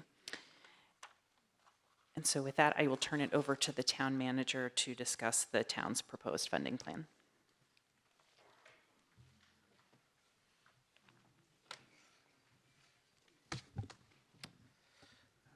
Good evening, Robert Pomperian, Ayer Town Manager. So Katie has outlined the project for which the building committee has put an enormous amount of work in, and as she mentioned, it's been a 7-year process to get to this point. So I'm going to walk you through what the town's proposed funding plan is for this project, talk a little bit about the tax impact to residents and to businesses, and then touch upon the operating costs so that town meeting will have the full picture to make an informed decision. I do want to thank the finance manager, Barbara Tierney, the DPW director, Dan Van Schalwick, Katie Petrossi, the senior center director, the town accountant, Carrie Cooper, and the building committee for all of their work on the funding plan.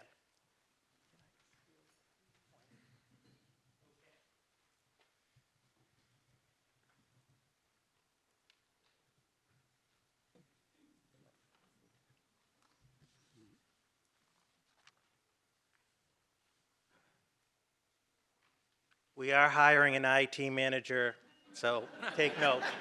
All right, so. 2 buttons, right, Robert? 2 buttons. Okay, so the town's proposed funding plan, and a lot of work went into this, about 10 months of work. Once the building committee had come to a point, as Katie mentioned, the project is just over $15.1 million. So there was some additional funding already secured for the project, a $300,000 grant from the state, a Council on Aging housing grant, $60,000 in ARPA funds, that was the American Recovery Funds from COVID as authorized by the Select Board. Representative Senna, our state rep, secured a $50,000 legislative earmark, and there was a small portion of Urban Development Action Grant funds authorized by the Select Board, and we're going to talk about UDAG in just a moment. So that brings the price down to 14.7. So in looking at this, we wanted to find a way in which we could mitigate the impact to the taxpayers. At 15.1 million is a large sum, and the average impact to the residential tax rate was well over $200 in year 1. So we are proposing to use a couple of the town's resources. The first is $2 million in capital stabilization, and that's part of Article 10 tonight, subject to a town meeting approval. $1 million in the Urban Development Action Grant Fund, which is under the authorization of the Select Board, which did vote on October 21st to authorize this contingent upon the passage of the project. So assuming that, it brings us down to 11.7. And then the debt exclusion, which is the main piece of Article 10, we're asking in there the authorization to borrow up to $11,550,000. However, our target in the plan is to only borrow up to the 10 million. However, and we'll talk about this in a moment, we are planning for a contingency having to do with the current climate with some of the grants. So assuming the debt exclusion, that would bring us down to 1.7, and then anticipated funding of 1.3 million of a CDBG grant specifically for senior centers. However, we learned you cannot apply for this until you have an approved project that's shovel-ready, and then $437,259 between fundraising and additional grants during the process. There is already $62,500 in pledges to date. Next slide, Samantha.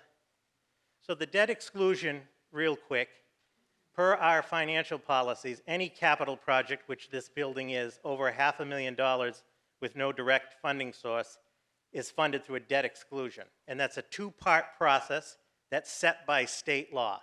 Step one is approval by a 2/3 vote of town meeting, which is tonight.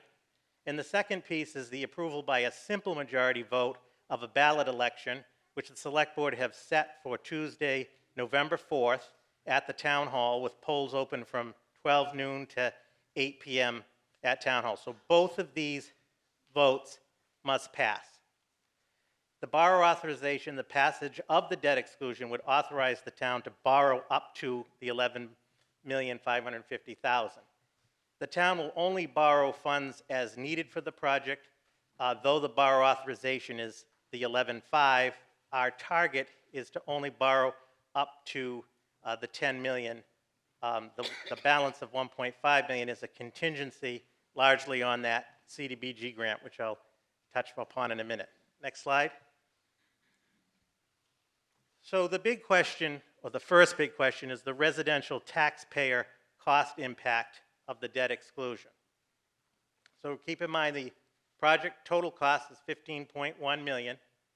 We're looking to borrow up to $11.5 million over a 25-year period. And the estimated average residential tax impact, so the current residential tax rate as of tonight in Ayer for residents is $11.96 per thousand in value. The assessor, we've been able to calculate that the median Ayer residential home value, so the average in Ayer, is $550,000.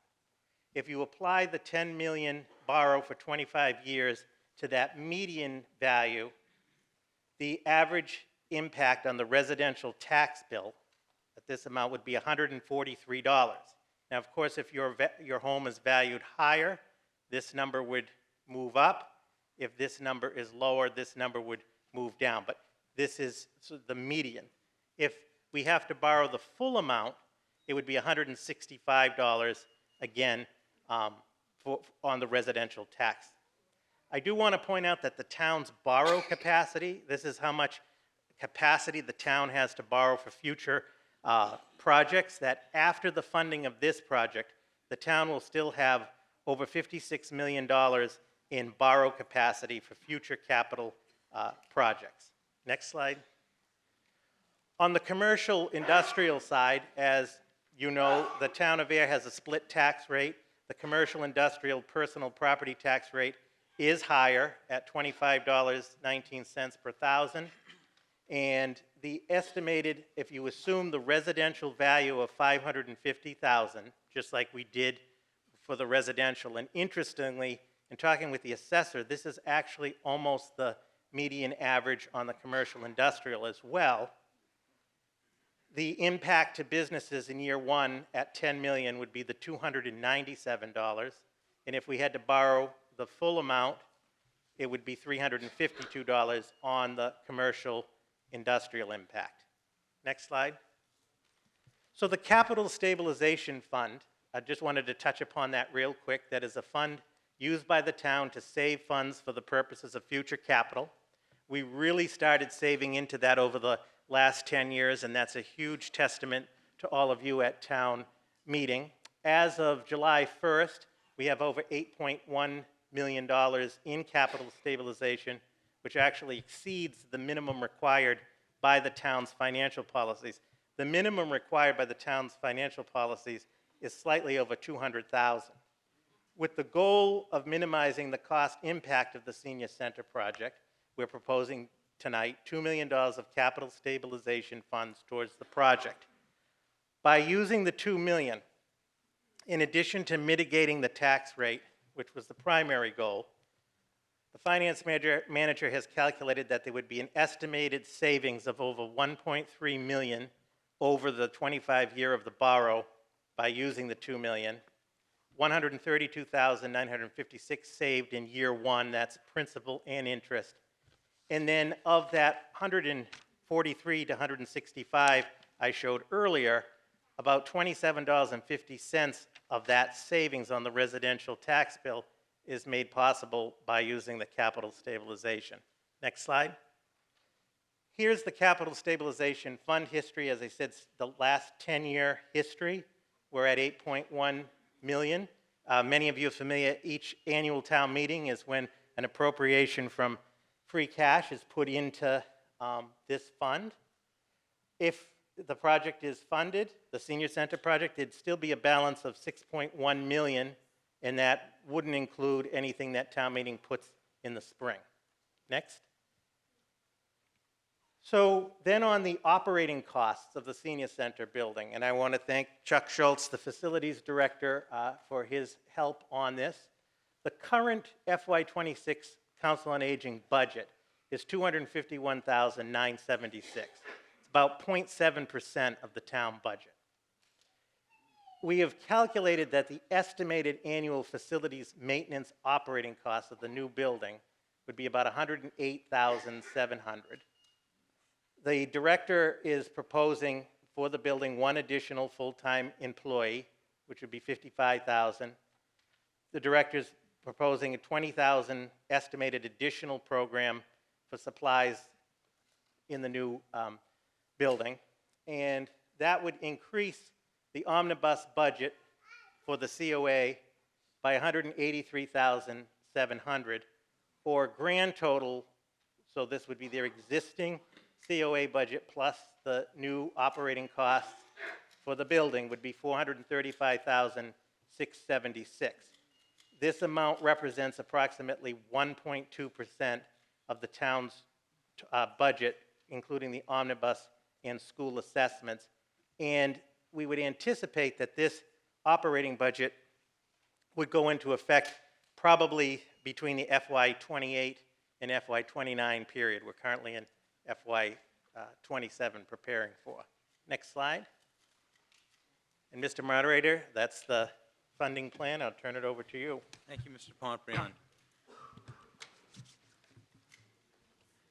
Discussion and questions?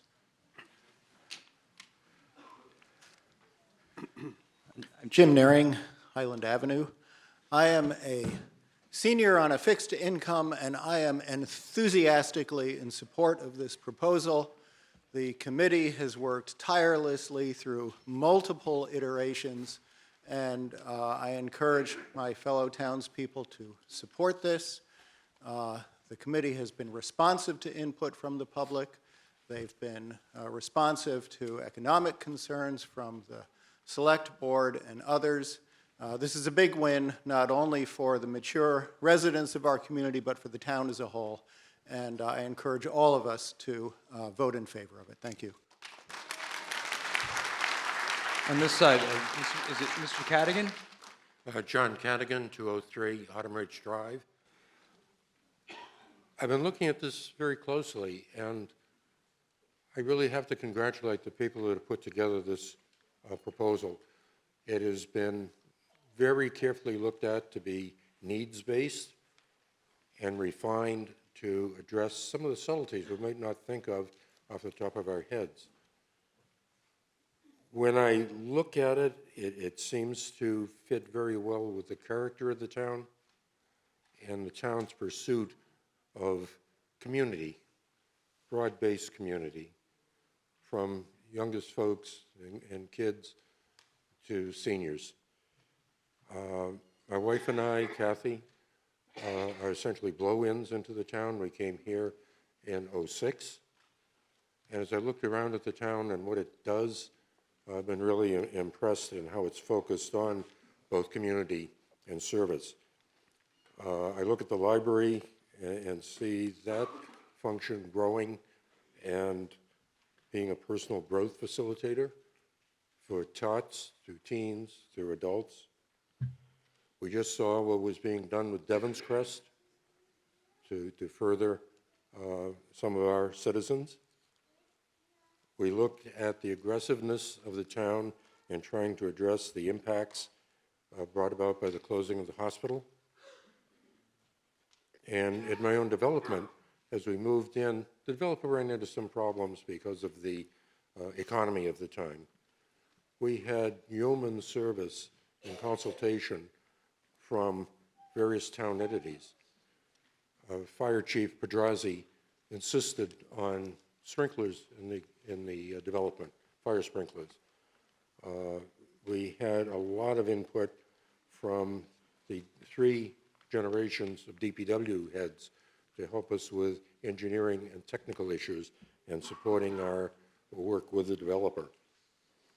Town manager was involved in supporting some of those efforts, just as he was in developing the figures you see here and the pursuit of equity at Devon's Crest and the hospital pursuit.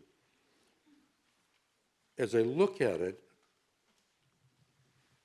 I've looked at other town senior centers, Westford, Groton, Littleton, to get some idea of what goes on in a well-developed senior center.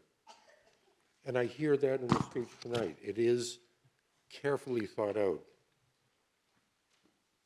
It's a place that is warm, trusted, welcoming, that people can go to for socialization, to get trusted counseling, unbiased.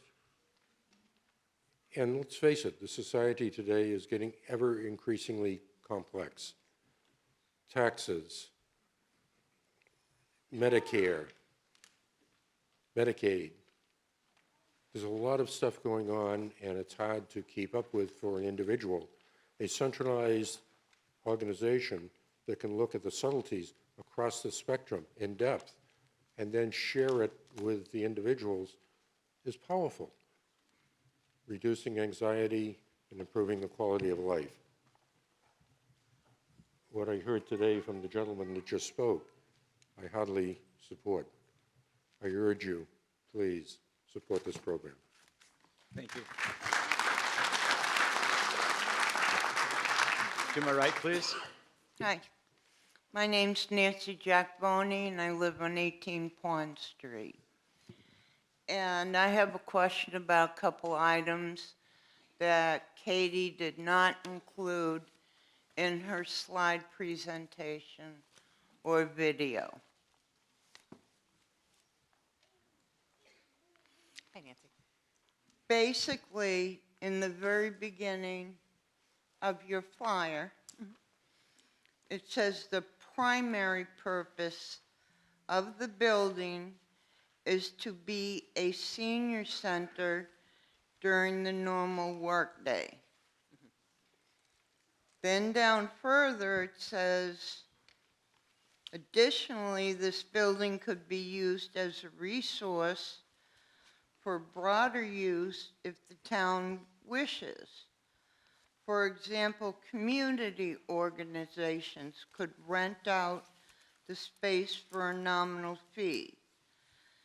Town boards and committees could meet in the space. Large community events may be able to reserve the multi-purpose room as a rain location. Now, my first question is that this is, well, I'm making a statement first. My first impression is this is not a senior center. This is a community center.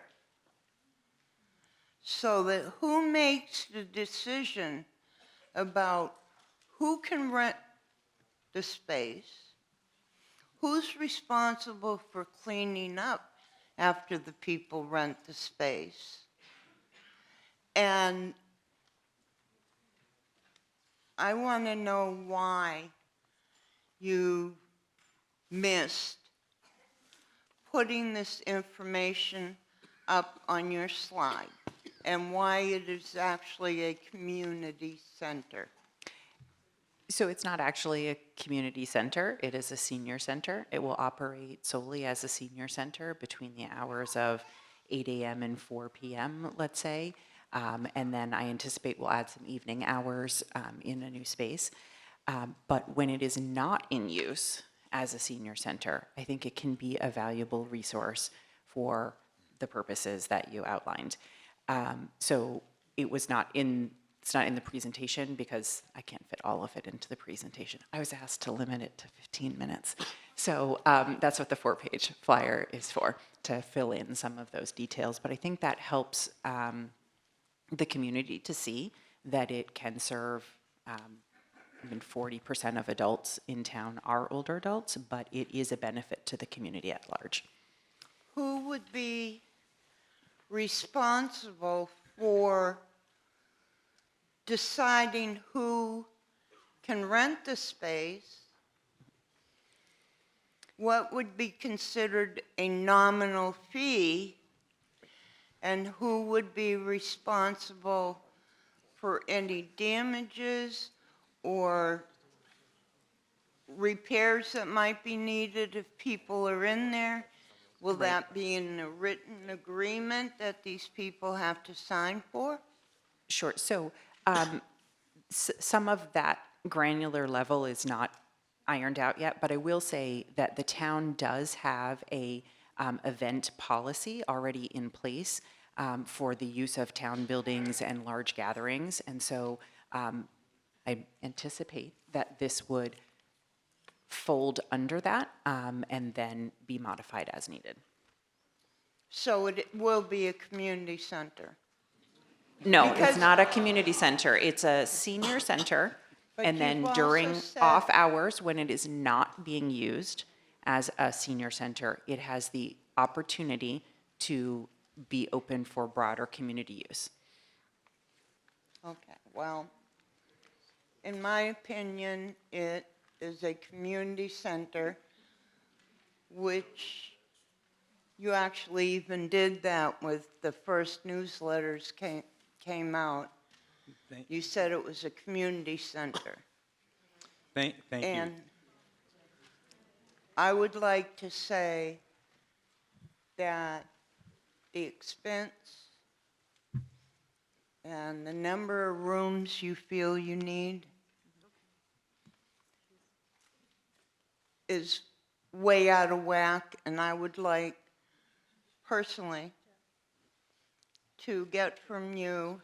Excuse I me. Excuse me. understand. You may speak through me about the building. You may not direct your comments at another person in the room, please. I would like to get from her. No? Well, I'm talking to him, right? Not to her. I would like to see a printout and graphs on what is considered to be an increase of a new center by Ayer residents. I mean, there are a lot more seniors in here right now than use the center, okay? There are a lot more seniors. Hello, please. So I would like to see data showing the percentage of people that are using it now from Ayer based on the projected number of people who will be using it once it's built. Okay, thank you. So we have a question. So the Katie? current senior center last year served just shy of 600 people. Of the nearly 2,500 older adults, and so I'm flipping to that note I have. That included over 6,984 total program visits, 159 social service clients. We delivered almost 2,000 Meals on Wheels last year. Gave 210 van riders over 5,000 rides, and could not do it all without our 25 wonderful volunteers. So thank you to those of you that are here tonight. We really appreciate you. And so the current senior center, despite our small space, was able to serve 594 people, a total of 15,336 times.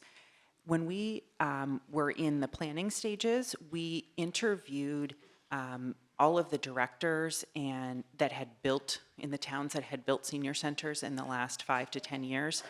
and they uniformly reported that their participation doubled, if not tripled, in that period after opening up new doors. So to answer your question, nearly 600 people, and we expect that number to triple in the new space because we have a actually much smaller space than many of those towns did when they opened up. I would like to know if I can get together with her and see the projections and graphs of exactly what this new center is going to provide based on what it's being used for now. Sure, Nancy, And I'd be how happy to meet many- with you anytime. Thank you. So that is outside of the scope of this article right now. And I would ask Dr. Katie, would you be willing to sit down Yes, with her? absolutely. At Would some be point? willing to meet with you anytime, Nancy. And please, yeah. Thank you. Thank you. Jason on the side. Rienda, Lawton Street. Thank you. So I like the new senior center. It looks like it's going to be very nice. My only question is why Bishop Street? No one lives around there. There's no sidewalks going to and from there. So everyone is going to need to drive from where they live to the new senior center. Would you care to comment on that? Thank you. You get that? Yeah, through the moderator. Yes. So we took several months looking at all 54 town-owned pieces of land in an effort to keep the cost low, not having to acquire a piece of privately owned land. And thanks to the DPW who printed out tireless numbers of maps for the committee to examine, and we looked at each of the parcels based on the criteria for the project, which was roughly 3 acres. And so we, based on how large the parcel was, whether there were wetland issues, whether there were restrictions, we were able to whittle that down to eventually like 11, 5, and then 3 sites, and then determined that Bishop Road would be the best site. And I agree with you, there is nothing else out there right now, but given the alternatives, this seemed like the best opportunity. Thank you. I usually walk by Bishop Street on my way to Park and Shop, and usually in the spring I see it flooded out, so I was very worried about flooding in there. So the flooding happens not at all near where the proposed site is. So the proposed site is about a half mile from Park Street, and the flooding that occurs is much, much, much further down where the railroad tracks go over. So that would have no impact on the senior center operations. And in fact, that gate there that closes during the flooding, we're in talks with, and there's verbal agreement with Mass Development to move that gate beyond the senior center project. Okay, thank you. Thank you. On this side, please. Hello, my name is Chris Valentine, 141 Snake Hill Road. I just, first off, like the presentation was fantastic. There's so much good work that's been put into showing that we need a better senior center in our town, and I'm 110% for it. There's one really big thing that I'm very much not in favor of, which is the size of the project. So, you know, if it's 13,000 square feet, that's 7 to 8 times the size of the current senior center at 1,700 square feet. That's really, really, really big. If there's, in the video, you showed that there were, you know, perhaps 50 people that would like to be there at any given time, and it's totally not possible, which is very unfortunate. And if we were to triple it, you know, then we have room for 150 people, which is what you said that we would have in the dining room if it's like fully extended. Just a couple other notes that I wanted to mention here, and we can talk about, I mean, some of these things, but you know, there's a purpose of future budgeting, right? If we want to hire someone for a full-time position and then spend an extra $20,000 on supplies, we could do that right now and have lots of benefit to our seniors. And I think that would be fantastic, right? And you said also that there's about 600 residents that used it out of the 2,500 residents that seniors in the town right now. That's about 25% of all of the people that use it. And if that were to double or triple, you know, that's totally plausible. Then we can double or triple the size of the building, which would put us at about 5,000 square foot building from 1,700 square feet, which is significantly smaller than the plan projects right now at 13,000 square feet. So, you know, what sort of justification is there for spending so much money on a project right now, when if we were to reduce the size in half of the total building, it seems as though it could probably adequately fit the need in the town. So there are a couple of, through the moderator, there are a couple of points there. So going from 1,700 square feet to 13,000 square feet, I understand that that could seem conceptually like a large leap. Doesn't seem, it is. Oh, yeah. But the idea is that we have not invested in our senior center or our senior population since the, I believe, 1980s when we moved into the current space, whereas other towns have made incremental expansions. And so this is really a catch-up for us. This is not a place, we should have been doing the incremental things all along. Is there any sort of study that shows how? Please let her answer the question. So we did a comparables study, and once again, when we looked at what neighboring or similarly sized towns had, a number of them had buildings around 10 or 11,000 square feet, and when we were doing those interviews during that research stage, they uniformly told us that they wish they had built it larger, that their 10,000 square feet was not large enough. So that's why we, in consultation with the architect, came up with this 13,000 square feet. And we had originally actually hoped for something larger, but we've made a couple of reductions to get to where we are now.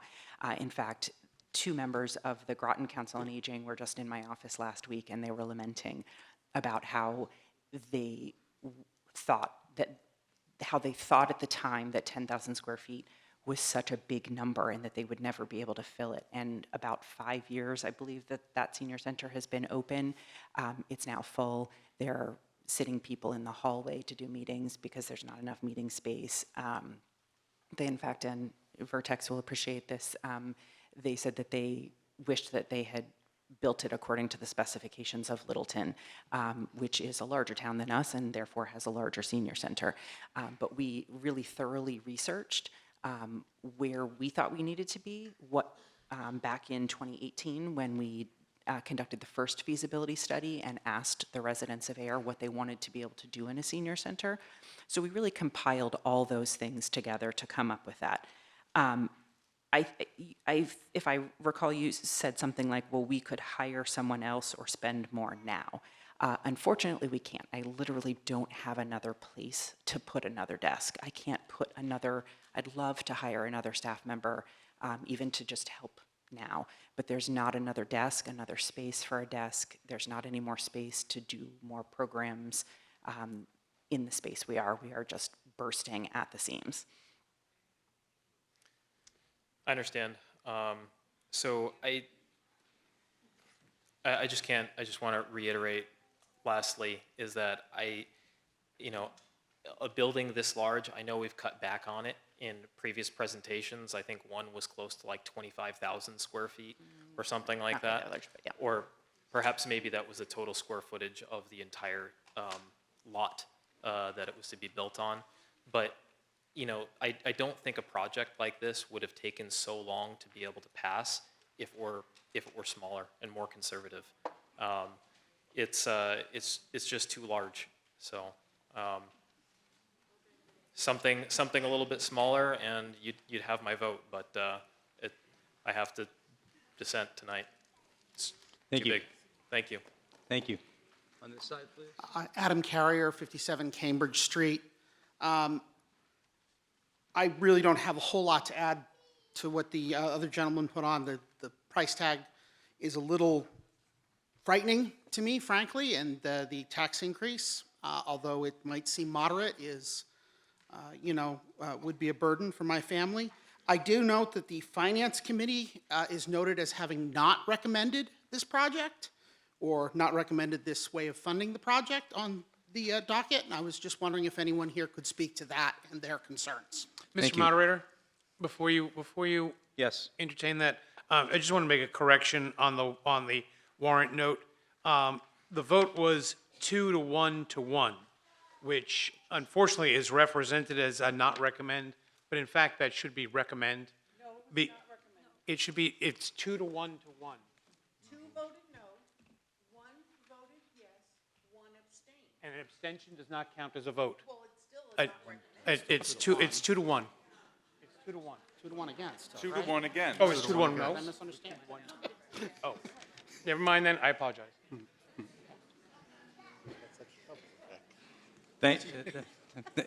Thank you, Mark. Yes, I'm going to get an answer for you. Mr. Paskowski, would you like to respond?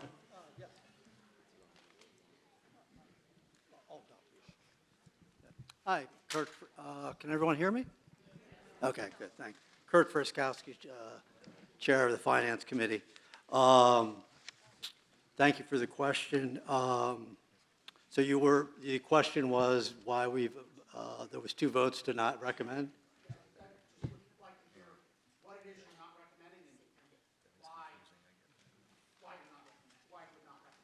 Okay, so there was 2 votes to not recommend, 1 vote to recommend. I'm going to have our vice chair can address the not recommend. I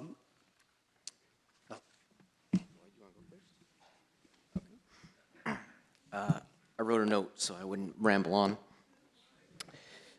So the Finance Committee is in full agreement that a new senior center is a clear and definite need for the town. However, the committee's no vote reflects a belief that the current proposal represents a greater cost and long-term financial commitment than is fiscally manageable for the town. A few key points. One is building size and scope. As it was presented to the committee, it looks like of residents, not total users, 380 residents visited the senior center, with 65, this is residents, using it once a month or more. If the existing number of visitors were doubled or tripled, going by state recommended guidelines, you're looking at a facility closer to 10,000 square feet. Thus, the building appears to be about potentially 40% bigger than it needs to be. The other thing was we'd like to have explored alternative options such as a phased construction plan or competing proposals at a set price, such as what we can get for 8, 10, or 12 million, would have allowed for more informed evaluation of the project and scope and modeling for taxpayer increases. The building significantly increases maintenance and upkeep, and there's additional staff member that will be hired. The proposal, as shown here, indicates $183,700, or a total of 73% increase in the operating budget related to this project. The total increase in taxes per household for this and all upcoming increases should be a factor when considering any project for the town.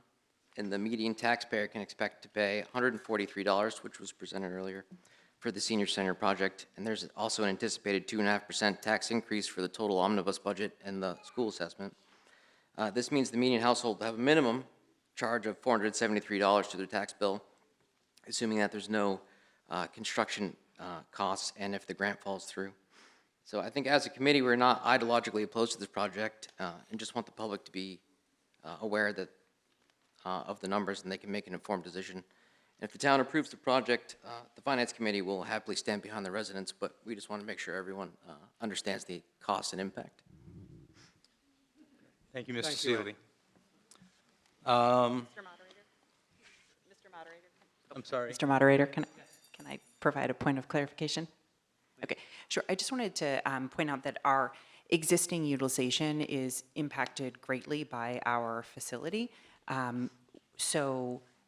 When we look at the projected numbers, we're looking not only just at who the current users are and the projected double or triple, but what the needs of the town will be over the next 30 to 40 years, because as I mentioned at the beginning of my presentation, the UMass population projection studies show a 182% increase in the older adult population. And so that's quickly going to become a much larger number. And so when we are building we want to make sure that we're able to accommodate not just who is using it now, but who we will anticipate using it.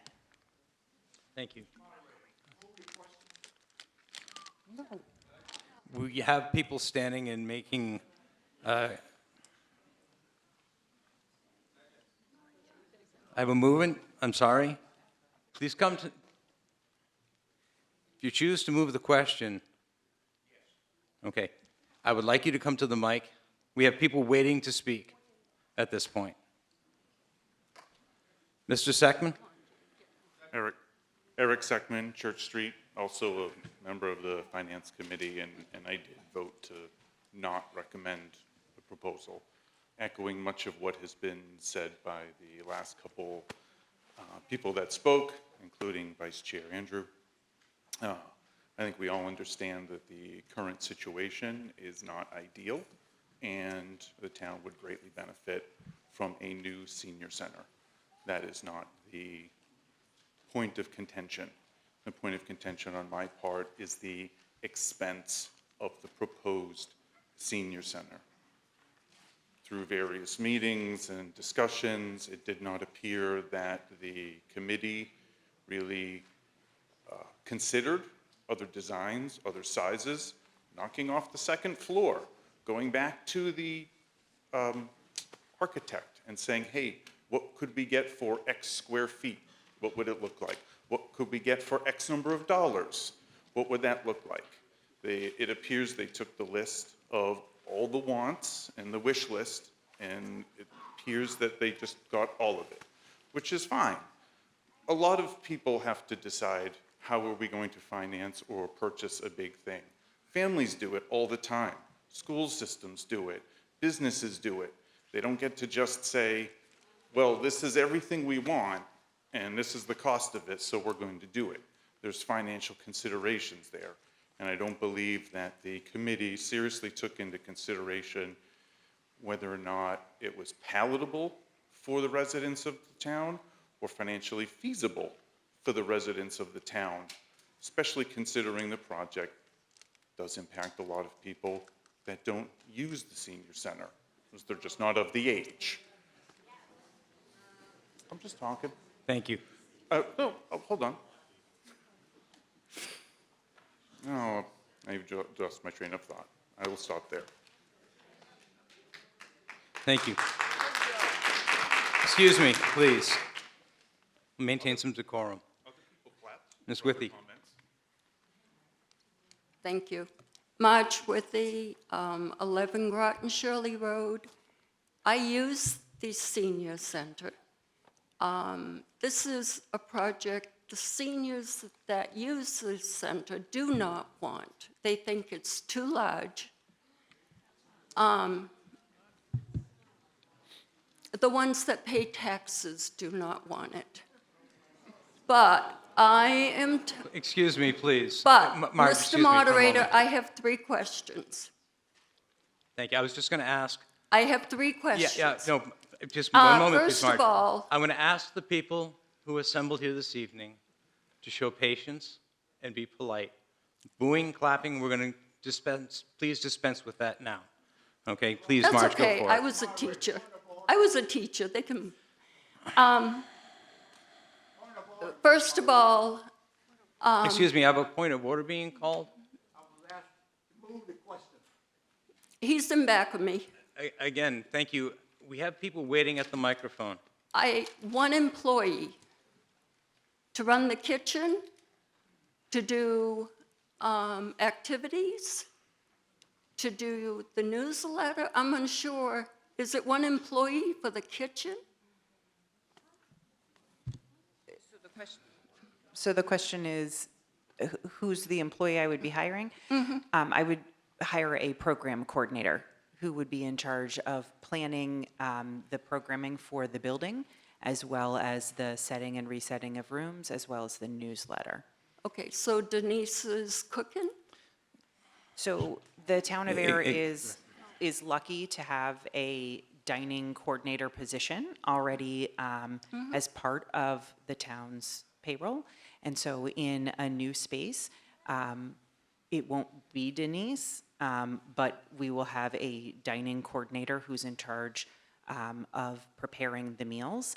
And then there will be opportunity for additional volunteer positions in assistance role in the kitchen. So you're getting rid of Denise. Excuse me. Okay, so I mean, I'm not sure about the I scope believe the there. question was but- asked and answered. So, There we go.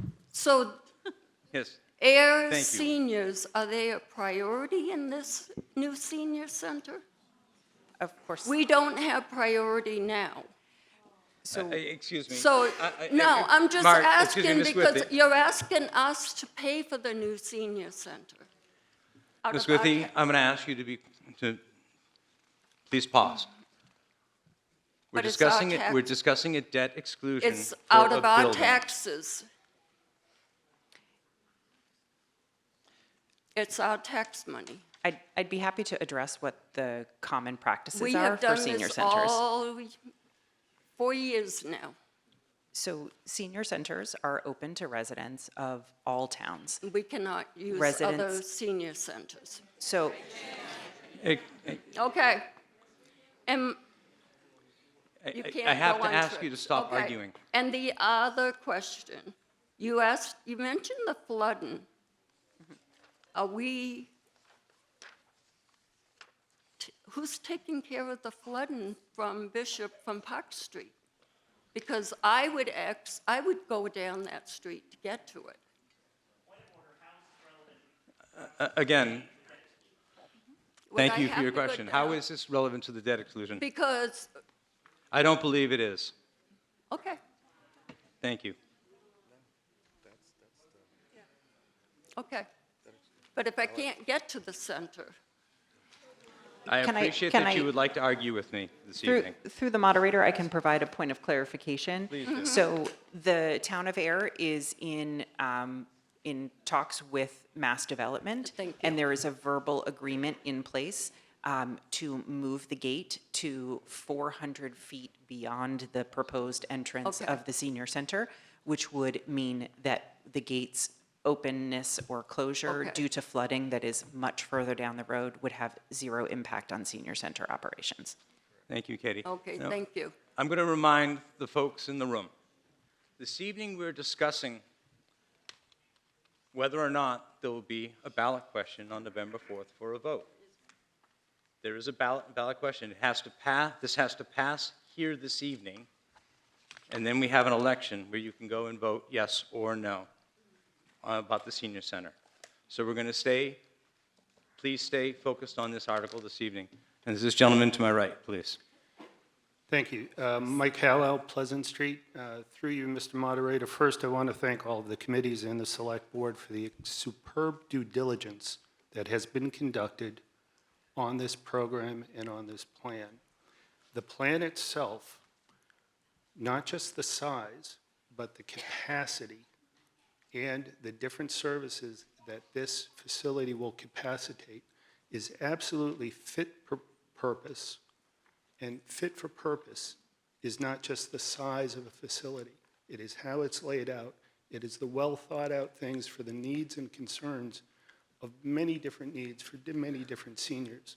What is necessary is the focus on who it serves. It serves and will serve today 25% or more of our population.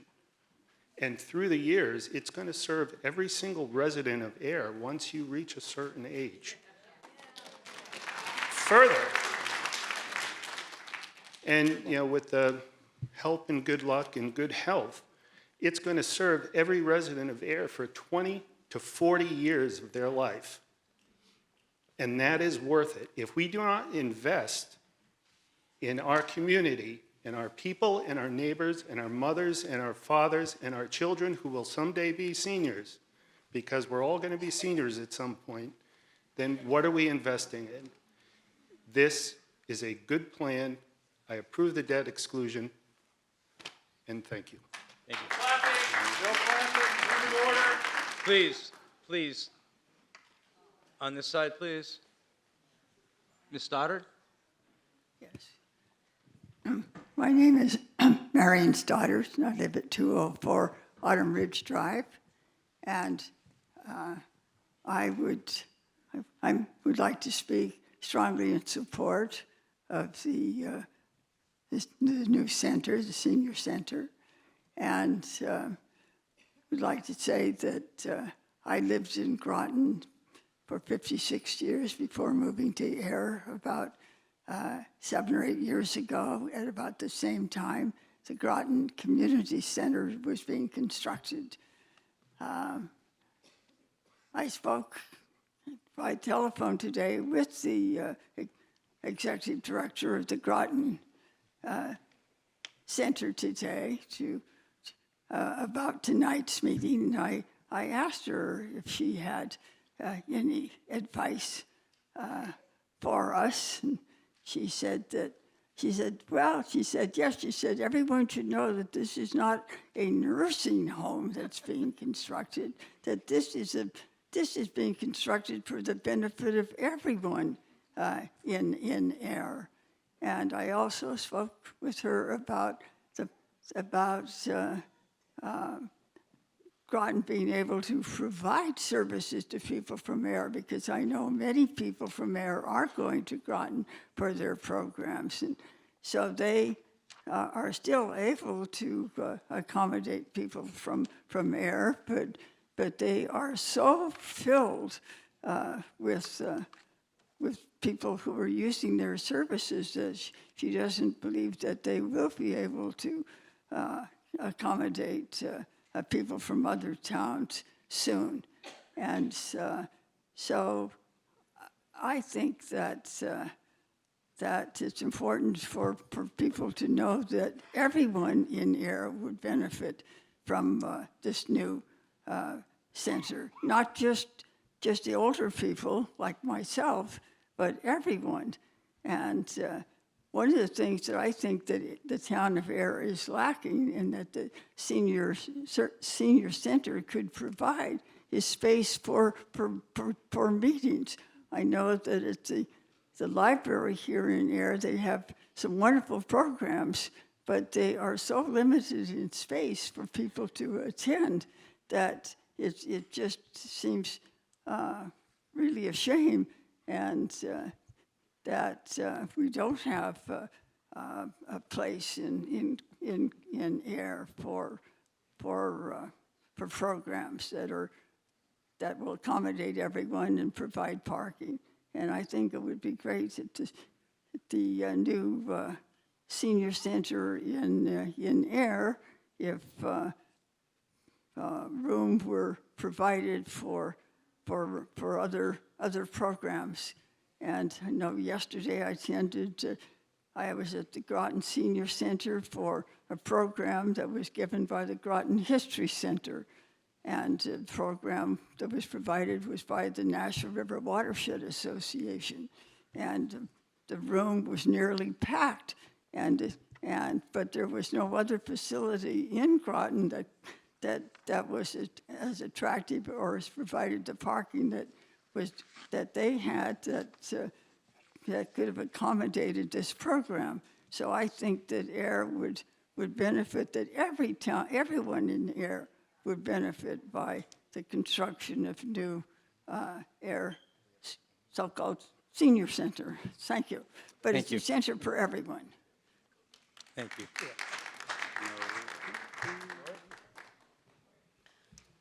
Laurie Sable, 1 Winthrop Avenue.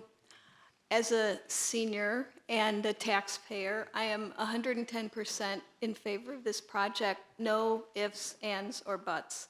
I do have one question, though.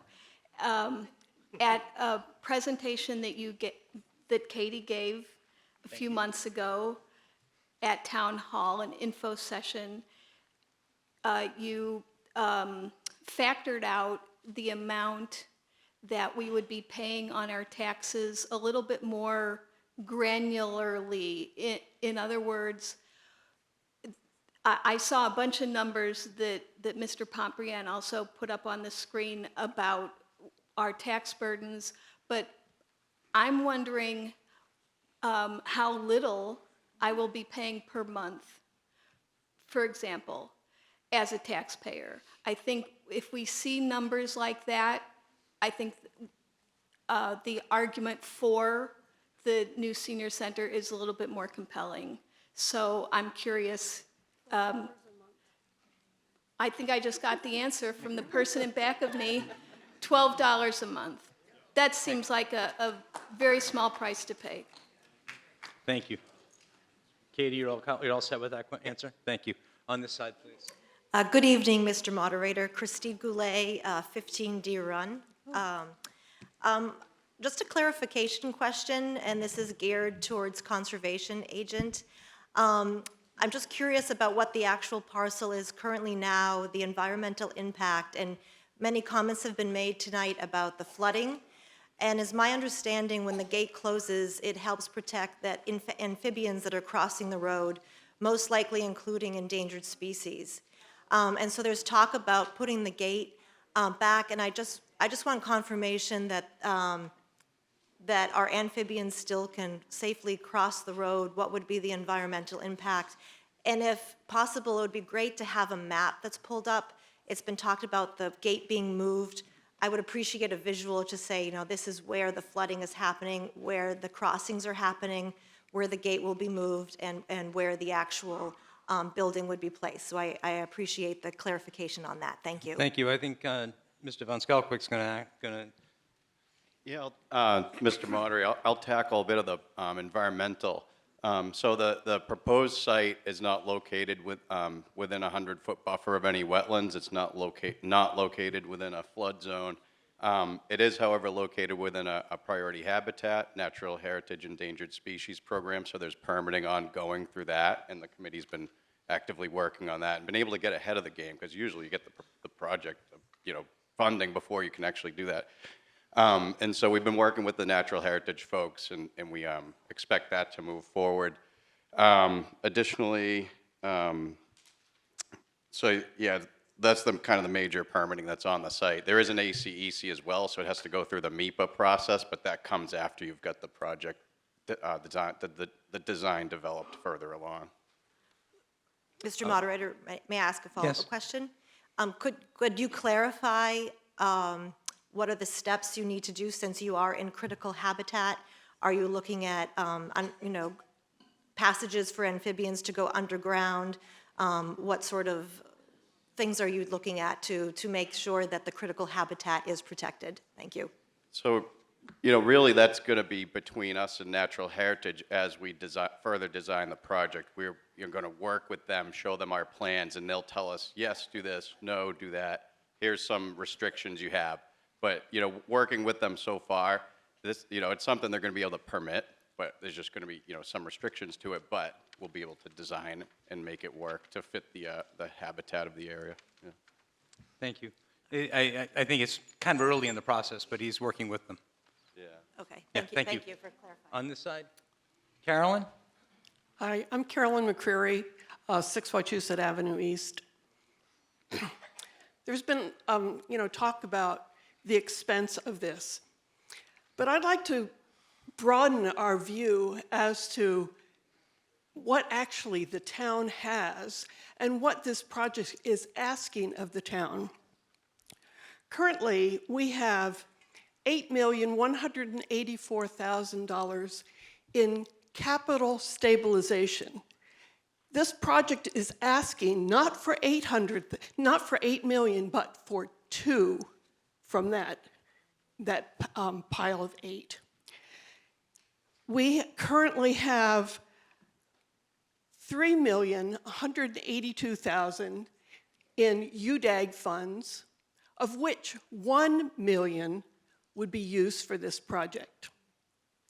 In addition, we have $5,247,000 in general stabilization funds. So what we have in funds, stabilization funds plus UDAG, is over $16 million, which itself would pay for the project.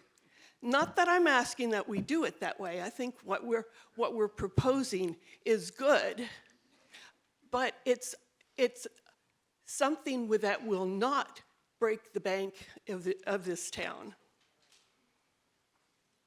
Thank you. James? I don't know that it moves. There you go. James O'Connor, 12A Turtle Hill Road, and a senior citizen that has listened for several years at town meeting when we first discussed the property on West Main Street, and there were issues, and then the whole question of the senior center dropped. I've listened tonight, and I'd like to say that I have gone to the senior center. I'm not a regular attendee because I can make lunch at home, but when I've gone, the lunches had to be catered because they couldn't use a commercial kitchen because there wasn't a commercial kitchen in place. And as far as the question about the use of the space, I'd like to just quote Kevin Costner from the movie Field of Dreams. If you build it, they will come. Okay. Please. And I personally think, because I go to facilities in Groton, I've gone to facilities as your former moderator in other towns and seen what they have. And I know that if we build this here in Ayer, the residents, I have never seen this room as filled in the town meetings I've attended. That demonstrates a couple of things to me.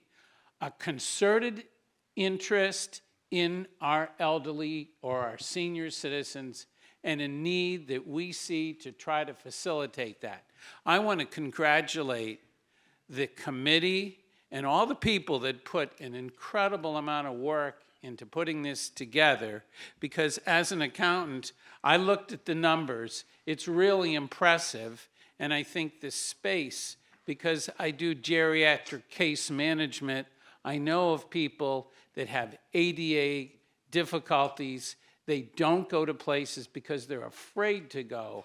And so for once, I think Ayer's going to be, well, not once, because I don't want to say that word. Ayer will be stellar, providing a facility that's state-of-the-art, that's spoken wheel, and that will enable people to feel more than just welcome, but an active resident and meaningful. And maybe perhaps when we just mentioned the flooding situation, if you watch PBS, they may have a program that we can offer for seniors to look at environmental impact with the amphibians, the turtles, and other things. So thank you very much. Mr. Curran, please.